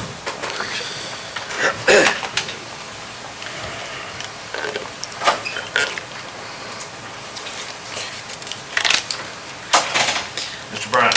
Chairman Pugh and fellow board members, thank you for having us and thank us for helping our dispatchers out that start the call. I'm here tonight to speak with you about at least two different ESC meetings we've had, and also I want to introduce Assistant Chief Steve Drummond, who's worked hard on this project. We have needed to replace a fire tanker, and it's been part of the CIP, and it was slated for $871,615. Unfortunately, with the economy we have now and inflation, there have been at least 3 price increases from the vendor to produce this vehicle. In 2021, there's a 5% price increase. In February 2022, 7%, and in May 2022, 7.5%, which equals 19.5%, and got us right at $170,000. So the vehicle in question is 22 years old. It is a good vehicle at this time. It is hard to support it at times with parts, if it needs parts. We waited almost 5 months for parts one time. So a lot of talk, a lot of hard work on this one with the ESC. We met on the 13th knowing that this was going to be in the room, and the initial vote was not to recommend this to you. The chair of the ESC, Chief Joey Malott, and chair of the ESC, texted me Saturday morning, and in our bylaws for the ESC, we have a provision to call an emergency meeting, and we have to do that within 48 hours, or at least have 48 hours notice. We did that tonight at 6 o'clock. So the Amherst Fire Department put forth a document that Steve is prepared to share with you if you want to see it, explain the situation, explain the work that they did on this project, that before inflation happened, they had it within $10,000 of the price. But now we've brought it back to the ESC, and the ESC is recommending positively for your consideration due to inflation and price increases. In other words, about vendors that I'm not going to use up here, that you do consider spending an additional $160,403 on this truck that should last at least 20 years. And if you have questions, I'm here, Steve's here. There were two options. You could vote or decide to spend $147,403 and have 500 gallons less water. This is a tanker. This job of this truck is just to bring the water back and forth. It does have a pump and hose on it, but in Amherst County rural, we do a tanker task force in most cases if we have a big fire, so we're going from a water source to the fire, dumping the water, and we're going back to the water source. So they worked hard to try to replace the truck they had from 20 years ago, 22 years ago, that they paid for. So the first option was to order this truck without that 500 gallons of extra water. We had concerns about that at the ESC because water's life, and every second counts in a fire. And they brought that back to us and said they could get it done really for an extra $13,000. They could get the water that we wanted, and they also worked on some safety features of the truck so it wasn't so hard to reload the hose. So the ESC did recommend this positively tonight by vote. For your consideration. And I'll let Steve answer any questions that you may have, and I'll be glad to help him with the questions. All right. I haven't been privy to the conversations. I know Mr. Harris sits on the board. It was voted down. Let me ask this pump truck, when was it scheduled to be replaced? Is this? It's this year. It's part of the CIP. So it's already in this year's budget, right? Yes, sir. It's part of the CIP. Okay, so we were going to buy, I mean, we can't control inflation, right? We don't know what it may do, what it may not do. I'm not the Federal Reserve chief, right? Nope. So we don't know what's going to happen. Interest rates may come back down. I mean, not interest rates. They're going to have to raise them, and eventually, hopefully, God, please, they will come back down. So, because everybody is having a tough time with inflation at this point in time, especially if you drive a lot, right? Yes. Everything you buy at the grocery store. So, Mr. Chairman, yeah. this body had already approved for this unit to be replaced. $871,615 was in the CIP. Okay. And when you add the 19%, which was by no means anticipated back when we were considering these numbers, and they had given us numbers to work with, about 19.5% increase, that itself put another $169,965 additional dollars to this CIP number that we had. The truck that they were speccing out, in this, they've asked to go to the 2,500 gallon tank of water. And I will say that was my recommendation in this board. I've had the unpleasant opportunity to be in rural parts of this county, especially in the early years before we really had any tankers. And it's a heck of a feeling when your engine there runs out of water and, then the house fire or whatever you're fighting, the flames pick up and you're screaming for help and additional water. So as I told them, 500 gallons of water could mean the life and death of an individual or the saving or losing of someone's home. So, and then the transmission, in order for the additional weight, that was configured into this number. And that's where the $160,403 additional dollars they need. They can't combat the inflation, none of us can. But there was a couple things, additional water capacity and undercarriage that would facilitate that is in this figure. So is this, from what my understanding, this is going to be a custom build? Correct. Right? So we could get a tanker. We could buy 2 tankers from what I understand for what we're paying for this tanker. Is that a correct statement? That is correct. That is a correct statement if you went with a commercial chassis and not a custom chassis. If you went with a, So what is the custom build? What is it different than, say, what you have now? As far as, I know he was talking about the transmission, and so you Yep, get that's a what lot they more did safety before. features. That's number one. You get a lot more safety features is number one. That's probably the most important. What about the cab? The cab, I can carry more people. But if you look at truck versus truck, so the truck that I'm getting rid of and going to replace it with is a one-for-one, pretty much, for the most part. And you look at, say, Peddler or Mount Ellison, they both have two pumpers, a tanker, and a rescue. Amherst Fire Department has a rescue pumper, and it has a pumper. And this would serve as a pumper and a tanker both. And anytime we go to the west, to Peddler, this is obviously a tanker and a pumper, which can carry more equipment, and vice versa. If we go, south to Mount Ellison, we're at the center. So when they yell for help, we're bringing what we can bring, and we can carry the most in this apparatus. So this was brought back before, it was voted down. Why was that? Why was it voted down the first time, and then it was brought back up, and, what happened? $1 million. Everyone is very concerned about that $1 million price tag. We've never done that before. It's sticker shock. There's a lot of feelings in there about this. I have a lot of, Yes, sir. The standard cab or the commercial chassis we're talking about is a two-man cab. It's not going to be a six-man cab, so you are not replacing what they currently have that they spent their money on. However, what you're getting, and Steve's right, is you are getting the rollover protection. If we roll the cab, we do have younger members, you're getting the airbags front and back. The tankers now, in the old days, the tanker just hauled water. Now, the tanker has a pump on it and it has hose, and it could take the place of an engine if it needed to. So we've been short on tankers before in this county. Luckily, we were able to ask your permission to keep an extra tanker or peddler, and we have that. This is, I don't like to say this is the price of doing business. This is history we're making in the fire service with this piece. We have discussed some procurement in here in our meeting, and also the future of needing a standard plan for these type of trucks. But this is the truck that you have for consideration, and the request is the $160,403 to make it work to get the truck that they spec'd out. Before inflation happened, they started working on this truck when they got their last engine company, and they were within $10,000, so they had done a good job. Inflation got them.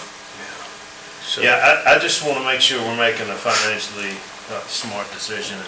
And I don't want to be the guy that holds this up and something happens where you need the 500 extra gallons or what have you, or the truck breaks down, you can't get it to the location. And it still may happen, you never know.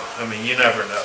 But So just something else to think about. I think I might be jumping ahead on Sam here, but this is something we're gonna have to think about inflation. Talking, the next truck coming up is Mount Ellison. They've got bids already in, and for what is slated for them next year, there won't be enough money for them either. of course not. And so we're all right in that ballpark. So it's something that we need to start thinking of now before it even gets any worse. Yeah, I will say though, this board and previous boards have done one heck of a job of putting new trucks on the road, fire engines and all. I'd be hard pressed to name another locality of our size that has the equipment, so we have did a good job in that aspect. We're tooting our own horn a little bit here, or at least I am, because I think we spend a lot of money on fire apparatuses and equipment in the county, a lot of money. And it's just a hard pill to swallow. I know we can't control inflation, but at the same time, we got to make prudent financial decisions. Anyway, I'm done. Is there any other questions? Mr. Ayers, Mr. Wade? I know this is only $160,000, I was under the impression when I first heard about this is that you all were bringing this to us, asking us to move this up a year, and I was wrong on that. So it does make me feel better that it's only an increase of $160,000 over what, $1 million, or whatever it may be. Yeah, and we've worked hard. We've got to be fiscally responsible, we know that, and we've got to have transparency, because these are taxpayer dollars, and this was very difficult for the CSC. I thought about this before the meeting last week, and I've thought about nothing about this until now, because it's got all of our names on it. But if you want this truck, I don't know another way to do it. But if you want a different type of truck on a commercial chassis, then there is a way to do that, but no matter what you do, you're going to wait 2 years to get it. And if you do a commercial chassis, the Amherst Fire Department will not get the truck that they bought in 2000. They will not get the 6-man cab. And I've given my thoughts on how we fight fire in this county, and we do take POVs to fires, and a lot of times there's only 2 people responding. What I will say also, a pro is, it does carry more equipment, it has more air packs, it has more equipment for when you get there. That's a pro. The con is the money. I'm not an expert in any of this, that's why y'all are here. I want to make sure I'm making the right decision, and you all evidently think this is the right decision, so if that's the case, then I suppose it's warranted. Mr. Wade, you have anything? Just side question, when is it gonna be delivered, This will be if we give a green light? 2024, as far as I know. You go ahead, you know more about that. 2024, unless something major happens, and it really doesn't matter who we go with, everybody's 18 months to 24 months.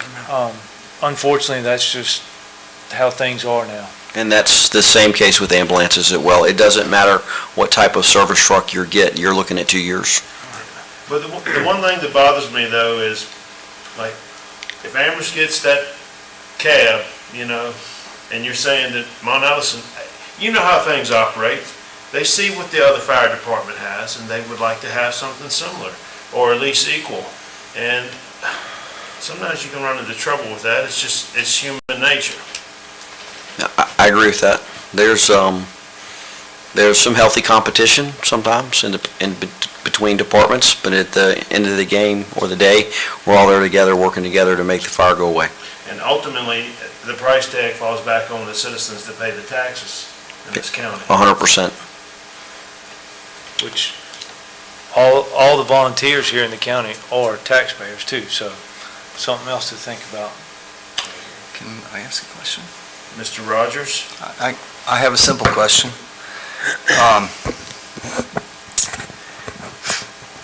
I realize you're a voting member of the ESC, and you get a vote like all the other chiefs and everything, but you're also the director of public safety for the entire county. You have the experience and the involvement in this process. You're familiar with the equipment and the people and the different companies. What's your recommendation? Should we purchase this, or should we purchase something on a more common chassis that will serve the same need? This is a hard one, Dean. You're following suit where you're asking volunteer agencies to co-title vehicles that they've put skin in the game. My vote really didn't matter because everyone else voted for this. I'm just curious what your opinion is. Well, my recommendation was said there, and that would be that you used a commercial chassis and you had Pierce build it. And Pierce could do that for $450,000 to $600,000. Now, you won't have as much equipment at the fire. I'll promise you that. You'll have 2 people in it, and you will not have as many safety features, but that was my recommendation. You won't be able to hang more air packs? Nope. In it? You won't have as much room. Nope, you will not have that second space in the back for all that equipment. You will not have it, and you have younger members in the fire service. We hope we keep them, and Steve is right, there are survivability that this commercial truck will not have it for the normal truck driver. That are worth $500,000. I can't put a price on life. No. But you're talking about airbags? I'm saying... And safety features and extra airbags and extra seats for $500,000. And a place to put equipment. But I can't get that on that commercial. Right. He's got 2 seats, and this one you'll have 5 to 6 seats. Given that every fire is different, okay, how common is it that 6 people travel at the same time in the same vehicle, or even could? How many times do you get 4 people in the same vehicle going to a fire? How common is that? Is that how our fire companies operate? Or do they all meet up at the fire? Depends on where the fire is What time of day? and what time of day. If it's daytime, it's going to be us. What is their custom? Do they generally go to the fire, or do they gather at the firehouse and then go to the fire? Amherst tries to go to the firehouse. It depends on where the fire is. If the fire is between where they live or where they're at and the firehouse, they're going to go to the fire, and the fire engine and tanker's going to go there. There's a lot Thank of you, Mr. variables. Chairman. I'm Yeah, done. well, that's the other thing. I mean, we had put the money aside in the county CIP for this particular truck, is that right? Yes. And so we never really had that conversation, or at least I wasn't aware that we were having a custom-built piece of machinery. I just wasn't aware. Maybe I just wasn't aware. So custom built means that they build the truck out in Wisconsin. They build the cab. It's not mass produced. It doesn't have all these safety features. The frame rails are laying there in parts and pieces to put, of course, the engine and transmission comes in, but they totally build the truck out in Appleton, Wisconsin. The other truck would come from a vendor, Mack, Kenworth International Freightliner. It would go to that vendor, same vendor, different spot, and they would build the truck around that chassis. All right, will there be a problem with parts and replacements if they're building, because Mack, these other companies are huge companies, and the one in Wisconsin, I don't know. The service on the custom trucks is better. We can get this truck serviced in Roanoke where if we buy a commercial truck, they're either going to have to come to us to service it, or it would be serviced at a smaller shop in Benton, Virginia. That's just one vendor. There's other ones out there. All right, well. I mean, part of me thinks that, why are we building a custom truck when we could get a truck that a lot of other organizations use, or we've used? Do we have pump trucks like that, or tanker trucks like that currently? Peddler does. What does, They don't have near as many members, and they don't have as many fires. what about Monelson? Monelson, you've had custom trucks in this county for a number of years. We could just afford them because the inflation never came into effect. And one of the tools that Tom Martin and Joey and George Napier use to attract younger members are these trucks. They are. And the fire academy, and having really good equipment that they know is going to work. They're putting their life on the line to go in this place that's on fire when everyone's running out. That is true. However, there is a responsibility to be fiscally responsible, and this is a tough one. I'm glad I get to bring it to you guys. I mean, we did our vote, and we had one person that voted from home, and I've always supported the volunteers. I think the volunteers do an excellent job for the county. They save the county millions of dollars in salary every year for what you all do. You do it because you love it. You're out there when it's hot, when it's cold, and we should have good equipment. And so this is a hard one, but I suppose I do support the acquisition of this truck. But going forward with the cost of inflation and things, we need to take a real good look at some of this equipment we're buying and try, because it's going to hurt everybody, and eventually everybody's going to get poor because of inflation. You can already see it. so with the events that have transpired since Wednesday, Dean has directed me as a public safety director to create a standard bill plan for fire engines, tankers, rescue trucks, and we're even going to throw ambulances in there. So that's going to be done by committee. I don't know that I'll see that done before I retire. We've tried it before. I've talked to Gary Rokes about it again today. We're going to have to set some timelines and some boundaries on this, and we're going to have some expertise on the committee to get this done. But I will be glad to assist on it if asked after I'm retired. And there's some other people that do this all the time, and they're really good at it, and they have offered their assistance as well to try to help our county do it, do what's right. All right. Thank y'all. Board, what's your pleasure?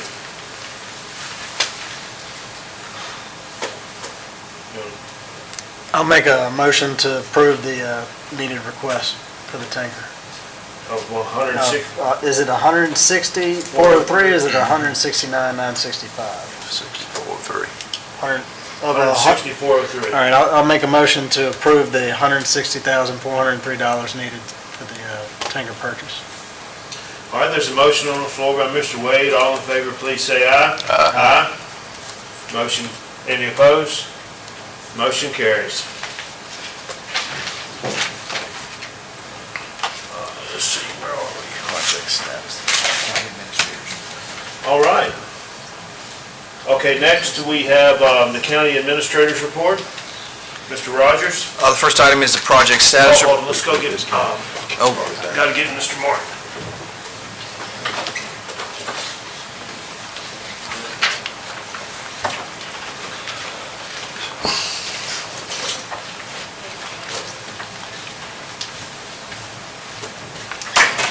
It's the most fun I've had at a board meeting in a long time. All right, Mr. Rogers? Yes, the project status report, Mr. Chair, it's for the board's information. If anybody has any particular questions about any particular projects. Obviously, this is not all the projects, but these are some of the bigger ones. I don't have any questions. If there are none, then I would like the board to appoint a new FOIA officer. I have rearranged the responsibilities of my administrative staff and have given Kristen Freeman some additional responsibilies and would like her to no longer be the FOIA officer, but allow our public information officer, Joy Niehaus, to be appointed as the FOIA officer for the county. All right, it's fine with me. Any discussion? All right, I'll go ahead and move that the board appoint Joy Newhouse, Public Information Officer, to the position of FOIA Officer for the county. There's a motion on the floor. All in favor, please say aye. Aye. Any opposed? Motion carries. That's all I have, Mr. Chair. Thank you very much. All right. Mr. Popovich, you have anything? The only thing I would bring to your attention is that the original disbursement date for the initial settlement payment for opioid settlements was to have been last Friday. The settlement agent or agency that is handling all of this coordinating effort didn't get all their ducks in a row in time, but that first disbursement should happen by the end of this month. All right, thank you, Mr. Popovich.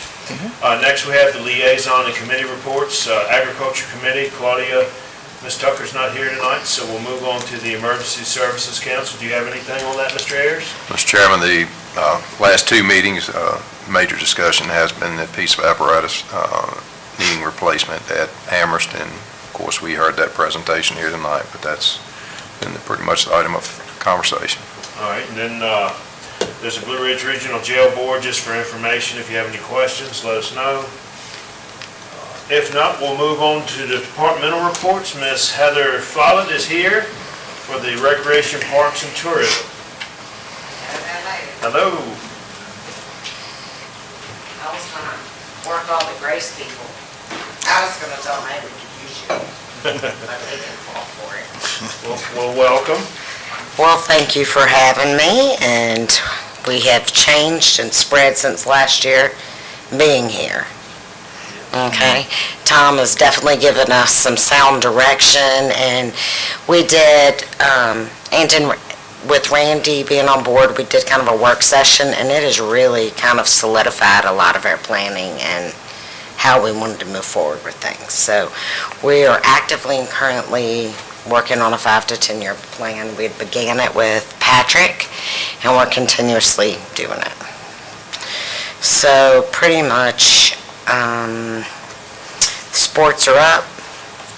We've added a few things. We're really working with Sweetbriar to co-sponsor a lot of stuff, still using the library. But we kind of sat down on our work session, and we went on a bus and went to the different places and looked. Mill Creek's thriving, even with that swing, they love it. But we did go and look at it. It's thriving. I would say people are out more.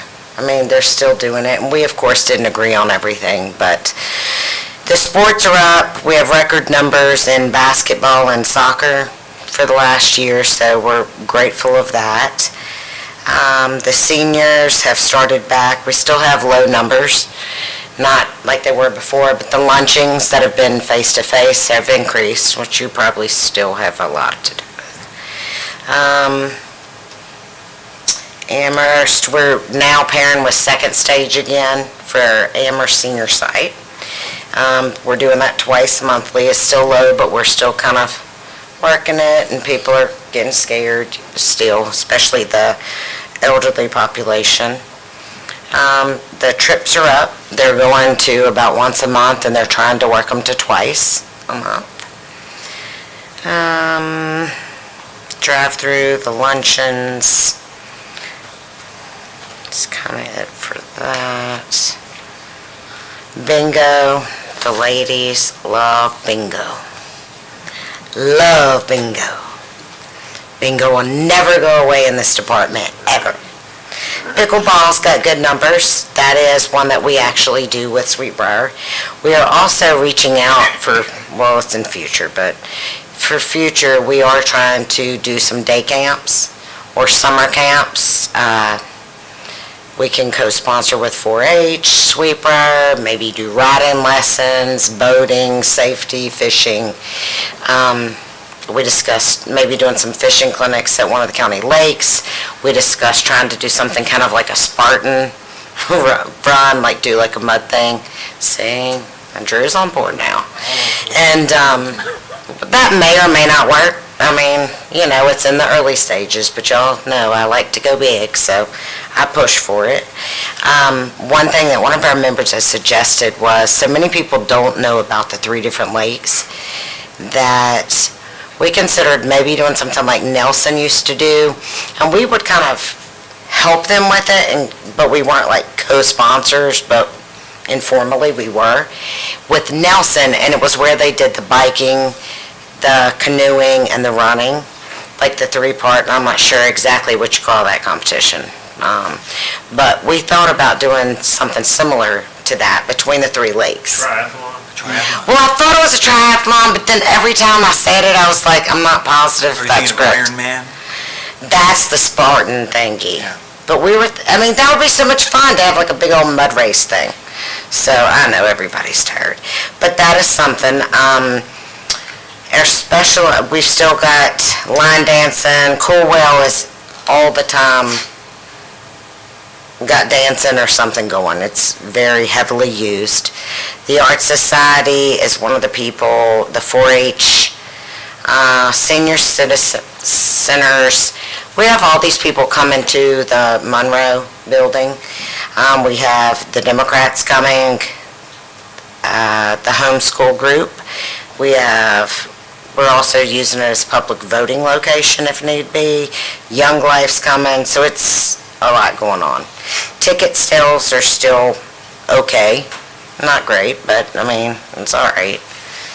Night fishing, we need to push. We had applied for the grants, and we are still waiting for the upgrades for the Central Barks, Seminole Park, and Mill Creek. We're waiting for the confirmation on the grants to actually be here and done. A lot of usage at Mill Creek, and everything we've heard's been positive. And we were concerned about that because we knew that a lot of the citizens weren't loving the idea. And so we were glad that it's met with pleasant on our end, good things. Future had said, like, we're trying with Sweetbriar to do some co-sponsorships. We're also going to try to pair with the high schools, and we're going to implement the amphitheater more at Coolwell. We discussed like maybe an Amherst kind of bread type of festival kind of thing where everybody could showcase and charge a little bit, kind of like Apple Harvest, but different. I mean, the summer camps, and that kind of thing. So, the one thing that we have not done that Mr. Martin had pointed out before was we have not actively gotten someone to come from our high school or somewhere that would commit to being on the board. We did one where we went through and we looked at our whole plan and everything that we should be doing, and that was, Tom pointed out that we were missing that. So we are looking, we've determined we want somebody that's a high school student, because they're going to be kind of the best of both worlds. So, but what else you want to know? Sounds good to me. It looks like y'all are busy. Check. Check. All right. Well, we can always lock somebody up at Mill Creek. I mean, we can do that. We can, we can come up with something. So, all right, thank you. We appreciate you. Thank you, thank you, ma'am.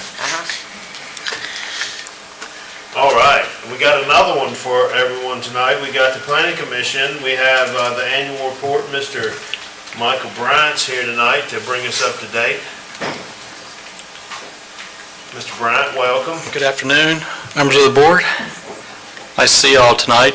Quite a few things were already covered tonight that was on the docket. Probably should have called this the 2021/2022, given how late in the year I am on giving you all this annual report, but regardless. We'll pull up a PowerPoint here real quick. Just going to touch bases on just some of the things that we achieved in 2021 and what we have looking forward to this year. So obviously we always have priorities and stuff, and one of our biggest priorities is to make sure that Amherst County is that perfect slice of Virginia. We work with our leaders and to try to help adjust our ordinance to help improve the development and create a community that people will want to live in, and also for businesses to invest in. And I think we've done a pretty good job of that, given how we've got that big Madison Heights Town Center development coming in, and we're working really hard to with that developer and trying to figure out what changes need to be made for our positive growth. We also strive to have a new perspective on things. We got 2 youth members that are on our board, on our committee, and we have them, we ask for their advice quite a bit, and they help provide a lot of good input, and it leads to some good decisions quite often. So a few things that, how we achieve this perfect slice of Virginia, a few things that we've been doing with y'all's approval, as well as with the placemaking initiative. We put up 2 new signs in the Lowesville and then the Eland area. These signs help bring up the community identity. For Lowesville, that area is more a mountainous area, quite a few fishing lakes around it. So that sign has mountains kind of in the background with a fella fishing. And then in the Eland area, it's got the mountains with some canoers, because the proximity to Monacan Park with the lake right there. We've also, a big issue for quality of life is internet. These days, everything has to do with internet and internet speed. If one thing evident out of COVID that impacted communities the most was probably lack of internet and internet speed. That was made very evident because a lot of kids that go home and having to learn at home, not having that speed, they weren't able to access the same resources that other kids that do have the speed. For underserved areas, the limit is 25 megabytes download and 3 megabytes upload. 25 megabytes don't get you much these days, especially with the streaming on Zoom and stuff like that. You have more than one kid in the household that's trying to Zoom meeting in class and stuff, they start losing connection. Our youth representatives actually had experience with that. They've got 3 other siblings, and she said quite often that they would end up dropping a Zoom meeting, or it would cut in and out, and they would miss material that the teachers would be covering. But county's been working hard, trying to strive and make internet available to everybody. This initiative, y'all have worked together to get grants and stuff, and gotten approximately $9 million to help be spent over the next 3 years. This money will expand the broadband through the wireless connection, but also A big, big deal is having the fiber optic come in. We're going to about 550 miles of that was going to be installed over the next 3 years. All this is going to really help out our residents and our businesses. Given today's age with everything of the internet, it's going to be, we will reap the benefits of this big time. Touched on trails earlier today, not too many parks and stuff in Amherst. You know, we got a few trails, and last year we expanded the River's Edge Trail almost 4,000 feet. We've always had a little bit of access down there, but when this last recent change, this update and extension, it really opened up that area, and I'm not sure how many of y'all had a chance to go down there, but it is quite beautiful to walk down there, and especially on the trail that the dirt part, you know, that gets real close to the river, and Lynchburg doesn't have anything on that because their trail system that crosses the river is running right through the island. So if you want to see the river, you got to walk off the trail. So having that access to that is, I think, a huge benefit, and I know a lot of people look forward to when that connection could be made through to the other end of the trail that crosses. We had, with COVID, a lot of businesses and restaurants had to close the doors. So a lot of those restaurants found an avenue through food trucks. And with that increase in popularity, you know, we found that we were lacking in a food truck ordinance. So we developed a food truck ordinance last year and got that approved. Helped improve safety and, you know, trash and stuff like that with food trucks, and make sure that everybody has a safe place and a clean place to go. The Route 29 Beautification Committee still works hard. We've planted quite a few trees a couple of years ago, so obviously some of them don't make it, so we replaced 16 trees last fall. The committee still has their mini grant program that's offered to all businesses along 29. That's where they match up to $1,000, and I'd say probably one of the biggest achievements that we had coming out of this year, or last year, was that we got VDOT to agree to mow the grass 10 times a year instead of 4 times. Not sure if y'all, maybe if you travel up the 130 extension or the 210 extension, that grass gets a whole lot taller a lot quicker than on the 29 corridor, so maybe next year we'll talk them into doing those. We've got the Madison Heights Master Plan. Jeremy Bryant touched on that earlier. This is going to be a year-long, year-and-a-half-long initiative. We've got one development already that's fast-paced ahead of it, but you know, this plan is going to really help out. It's their blueprint for the future. It's going to help reinforce, you know, their sense of community, improve the quality of life, expand our public services, you know, identify the areas that we need to improve on. So that way y'all can make good decisions on what to do and what to, as far as capital improvement, you know, that we need, where to put our funds best, and to help serve our community better. The one big thing that we worked on real hard in 2021 also was the training center redevelopment plan. We had quite a few meetings with that, meetings with the stakeholders. Many members from the Planning Commission attended those meetings to help give our input, and you know, this plan here it was very comprehensive, and it covers a whole lot of areas. It's a lot of pages to it. It added a whole lot of pages, almost more pages to that redevelopment plan than our comp plan is almost.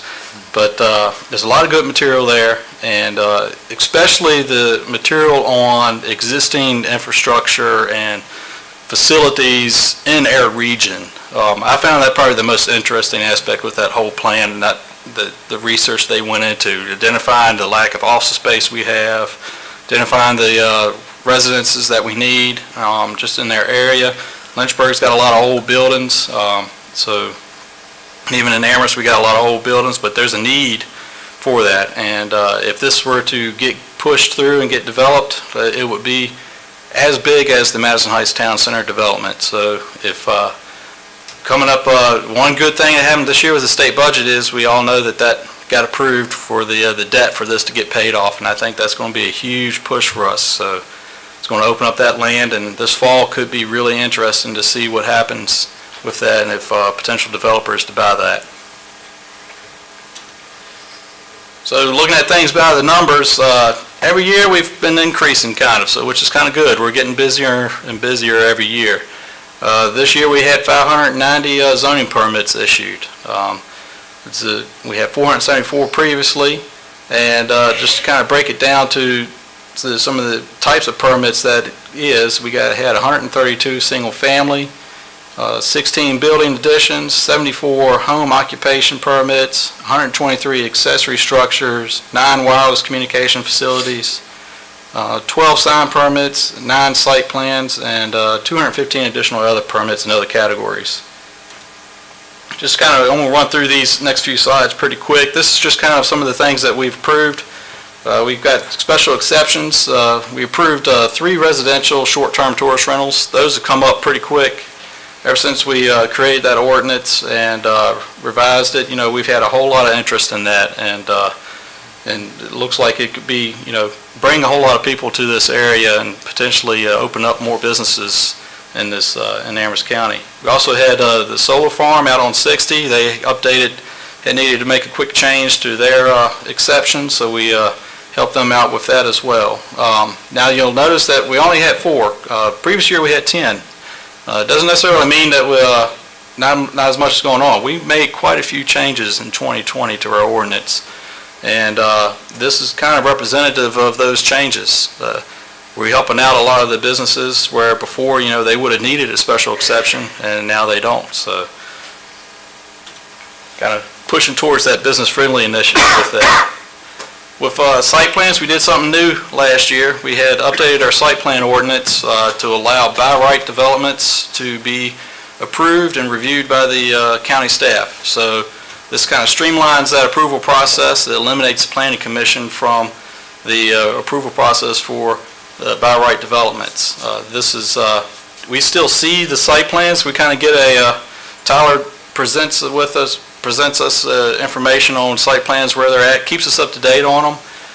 But over last year, we had a total of 9 site plans come through. A few less than what we did the previous year, but it looks like hopefully this year we'll be on track to have quite a few more.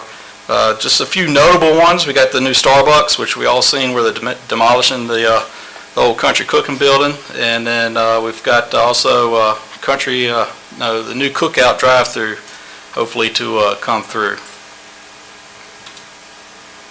We had 2 rezoning approvals last year. We had one from R2 to a B2, and then we had one from a R2 to a R3 to increase density. Comparing the housing trends, this is a good number for us. These numbers keep getting higher. We keep pushing higher than what we've seen in the last decade. So we've had 474 zoning permits in 2020, 590 last year, and of that, you can see we had 128 housing and 123 in residential in the accessory structures. So that's a good sign for us. We got more people wanting to live here, and this is a direct reflection of a few of the subdivisions that have had some new homes getting built. I know there's a subdivision over by near Manellison that we just recently had come through to build 40 more houses. So with a subdivision over there to get completed. So they're slowly increasing, and with the new development of the Madison Heights Town Center, this number will just keep increasing, which is a good sign. Hopefully, more people that live here, the more people that will, more businesses that will want to come to follow suit. Kind of looking forward towards things this year. We've had obviously y'all just voted on this today, the comprehensive plan. We also have got the Central Virginia Training Center redevelopment plan. We'll probably have quite a few changes coming to our ordinance out of that. That had quite a few recommendations. And then we've got continued progress on the Madison Heights master plan. And then I just threw the Madison Heights Town Center there just to kind of show that what we've got coming to Amherst County. Any questions? Any questions, board? No, we appreciate you coming tonight and delighting us with all that information. There's some good trends going on. Hopefully they will continue. I know the Planning Commission, I sit on that board with you all, and y'all do a fine job. Mr. Bryan certainly does a great job. And Tyler's came a long way. He's improving and getting better every day. Yep. And we appreciate all the work you all have done. And you can see by the increase in single-family dwellings that the people are moving here regardless of what the Census Bureau says. So there are things that we can be proud of and say, look, we're heading in the right direction. But we appreciate you, Mr. Bryant, and all that you do. Thank you very much. As well as Mr. Creasy and Mr. Bryant and all the girls in the office. They do a great job too. They're the ones that really make the show go. They're the ones calling you, telling you what to do and when to be there. So tell Stacy hello. Yeah, I'll echo Mr. Pugh's comments. We definitely appreciate our planning commission and staff.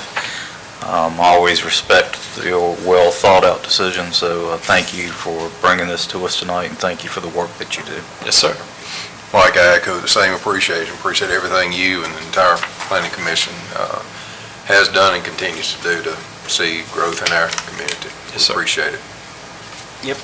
I'm going to re-say what they all said. I mean, appreciate it, and tell your dad I said hi. Will do. Y'all take care. All right. Appreciate it. Evening. Thank you. All right. So anyway, we are down to the wire here. We got citizen comments. Is there anybody in the audience wishing to speak? Is there anyone wishing to speak? If not, we'll go ahead and close citizen comments and move to matters from members of the board. Mr. Wade? Yeah, I've got one thing I want to bring up. Met with the Old Town Community Group last week, and there was a concern on sidewalks. Some folks parking on the sidewalks, setting up basketball goals. So Mr. Rogers is looking into that. Both him and Mark, Mr. Popovich, have pulled together some ordinances from other surrounding counties. So you'll be seeing something on that probably soon. So that's all. Thank you, Mr. Wade. Mr. Ayers? I have nothing. Mr. Martin? Yeah, I spoke with the county administrator about this yesterday, but it's not in my district, but I do have family that lives on Puppy Creek about the overgrowth on the bridge near Angel Hollow. Are you going to bring up the letter from Mr. Marks? I wasn't going to bring it up, but you can go ahead. So there's, I think as the board knows, Mr. Marks has been before us several times and has submitted another letter. I'm not sure if that's been shared with you yet, Mr. Rogers, but we'll share that with you. And I was wondering if, similar to the way you did the public safety presentation, if you'd look at that and maybe just kind of give us a timeline of how the landfill has developed and expenditure, so we can just make sure we're transparent on all of that. Absolutely. I'll forward that email to you, Mr. I appreciate it. Thank I mean, you. just as an update today, just so you know, we got word from DEQ that we have received our permit for the transfer station. So while we're still working through the punch list with the builder, we're permitted to operate. So that's a good thing. And it was in the project status report, the landfill is expected to last at current rates of filling till about April of 2025. That's good. So that'll give us enough time to stand up the transfer station, get good at that, and round off the top of the landfill and cover it properly. And hopefully, it will be available for use if anybody needs to dispose of demolition material from CVTC. All right, I have one thing. I received a question regarding we had some of the rec sports, the COVID money that we had appropriated to go to the rec sports leagues. What's the status on that? The last I heard, at least from the one individual I talked to, they have received no money or anything of that nature. So I don't know where that stands, if that money's been released. I think we appropriated about 50. Yeah, we can bring you a report. We're actually still collecting applicants. Not everybody worked very quickly on getting us the information. Well, I think it's just, we just need some communication, because I think some people aren't aware or don't know what documents to get to the county and which ones are needed. I know that this gentleman had submitted some documents, and whoever he was dealing with said, oh, they're not the right ones. And and that was kind of where he left it. So we just need to get that going, because it's been quite a while, and some of those organizations were counting on that. I know that we had discussed that in the past, so I'd just like an update, or maybe we can get a hold of these people and start. I'll bring you a report. I'll bring you a report at the next meeting. All right, so we have a closed session. I'm going to make a motion that we go into closed session pursuant to Virginia Code Section 2.2-3711, subsection A3, for the purpose of discussion related to consideration of the acquisition of real property for a public purpose, or of the deposition of publicly held real property where discussion in open meeting would adversely affect the bargaining position or negotiating strategy of the public body, specifically related to the acquisition of property located in District 5 and District 2. So there's a motion on the floor. All in favor, please signify by saying aye. Aye.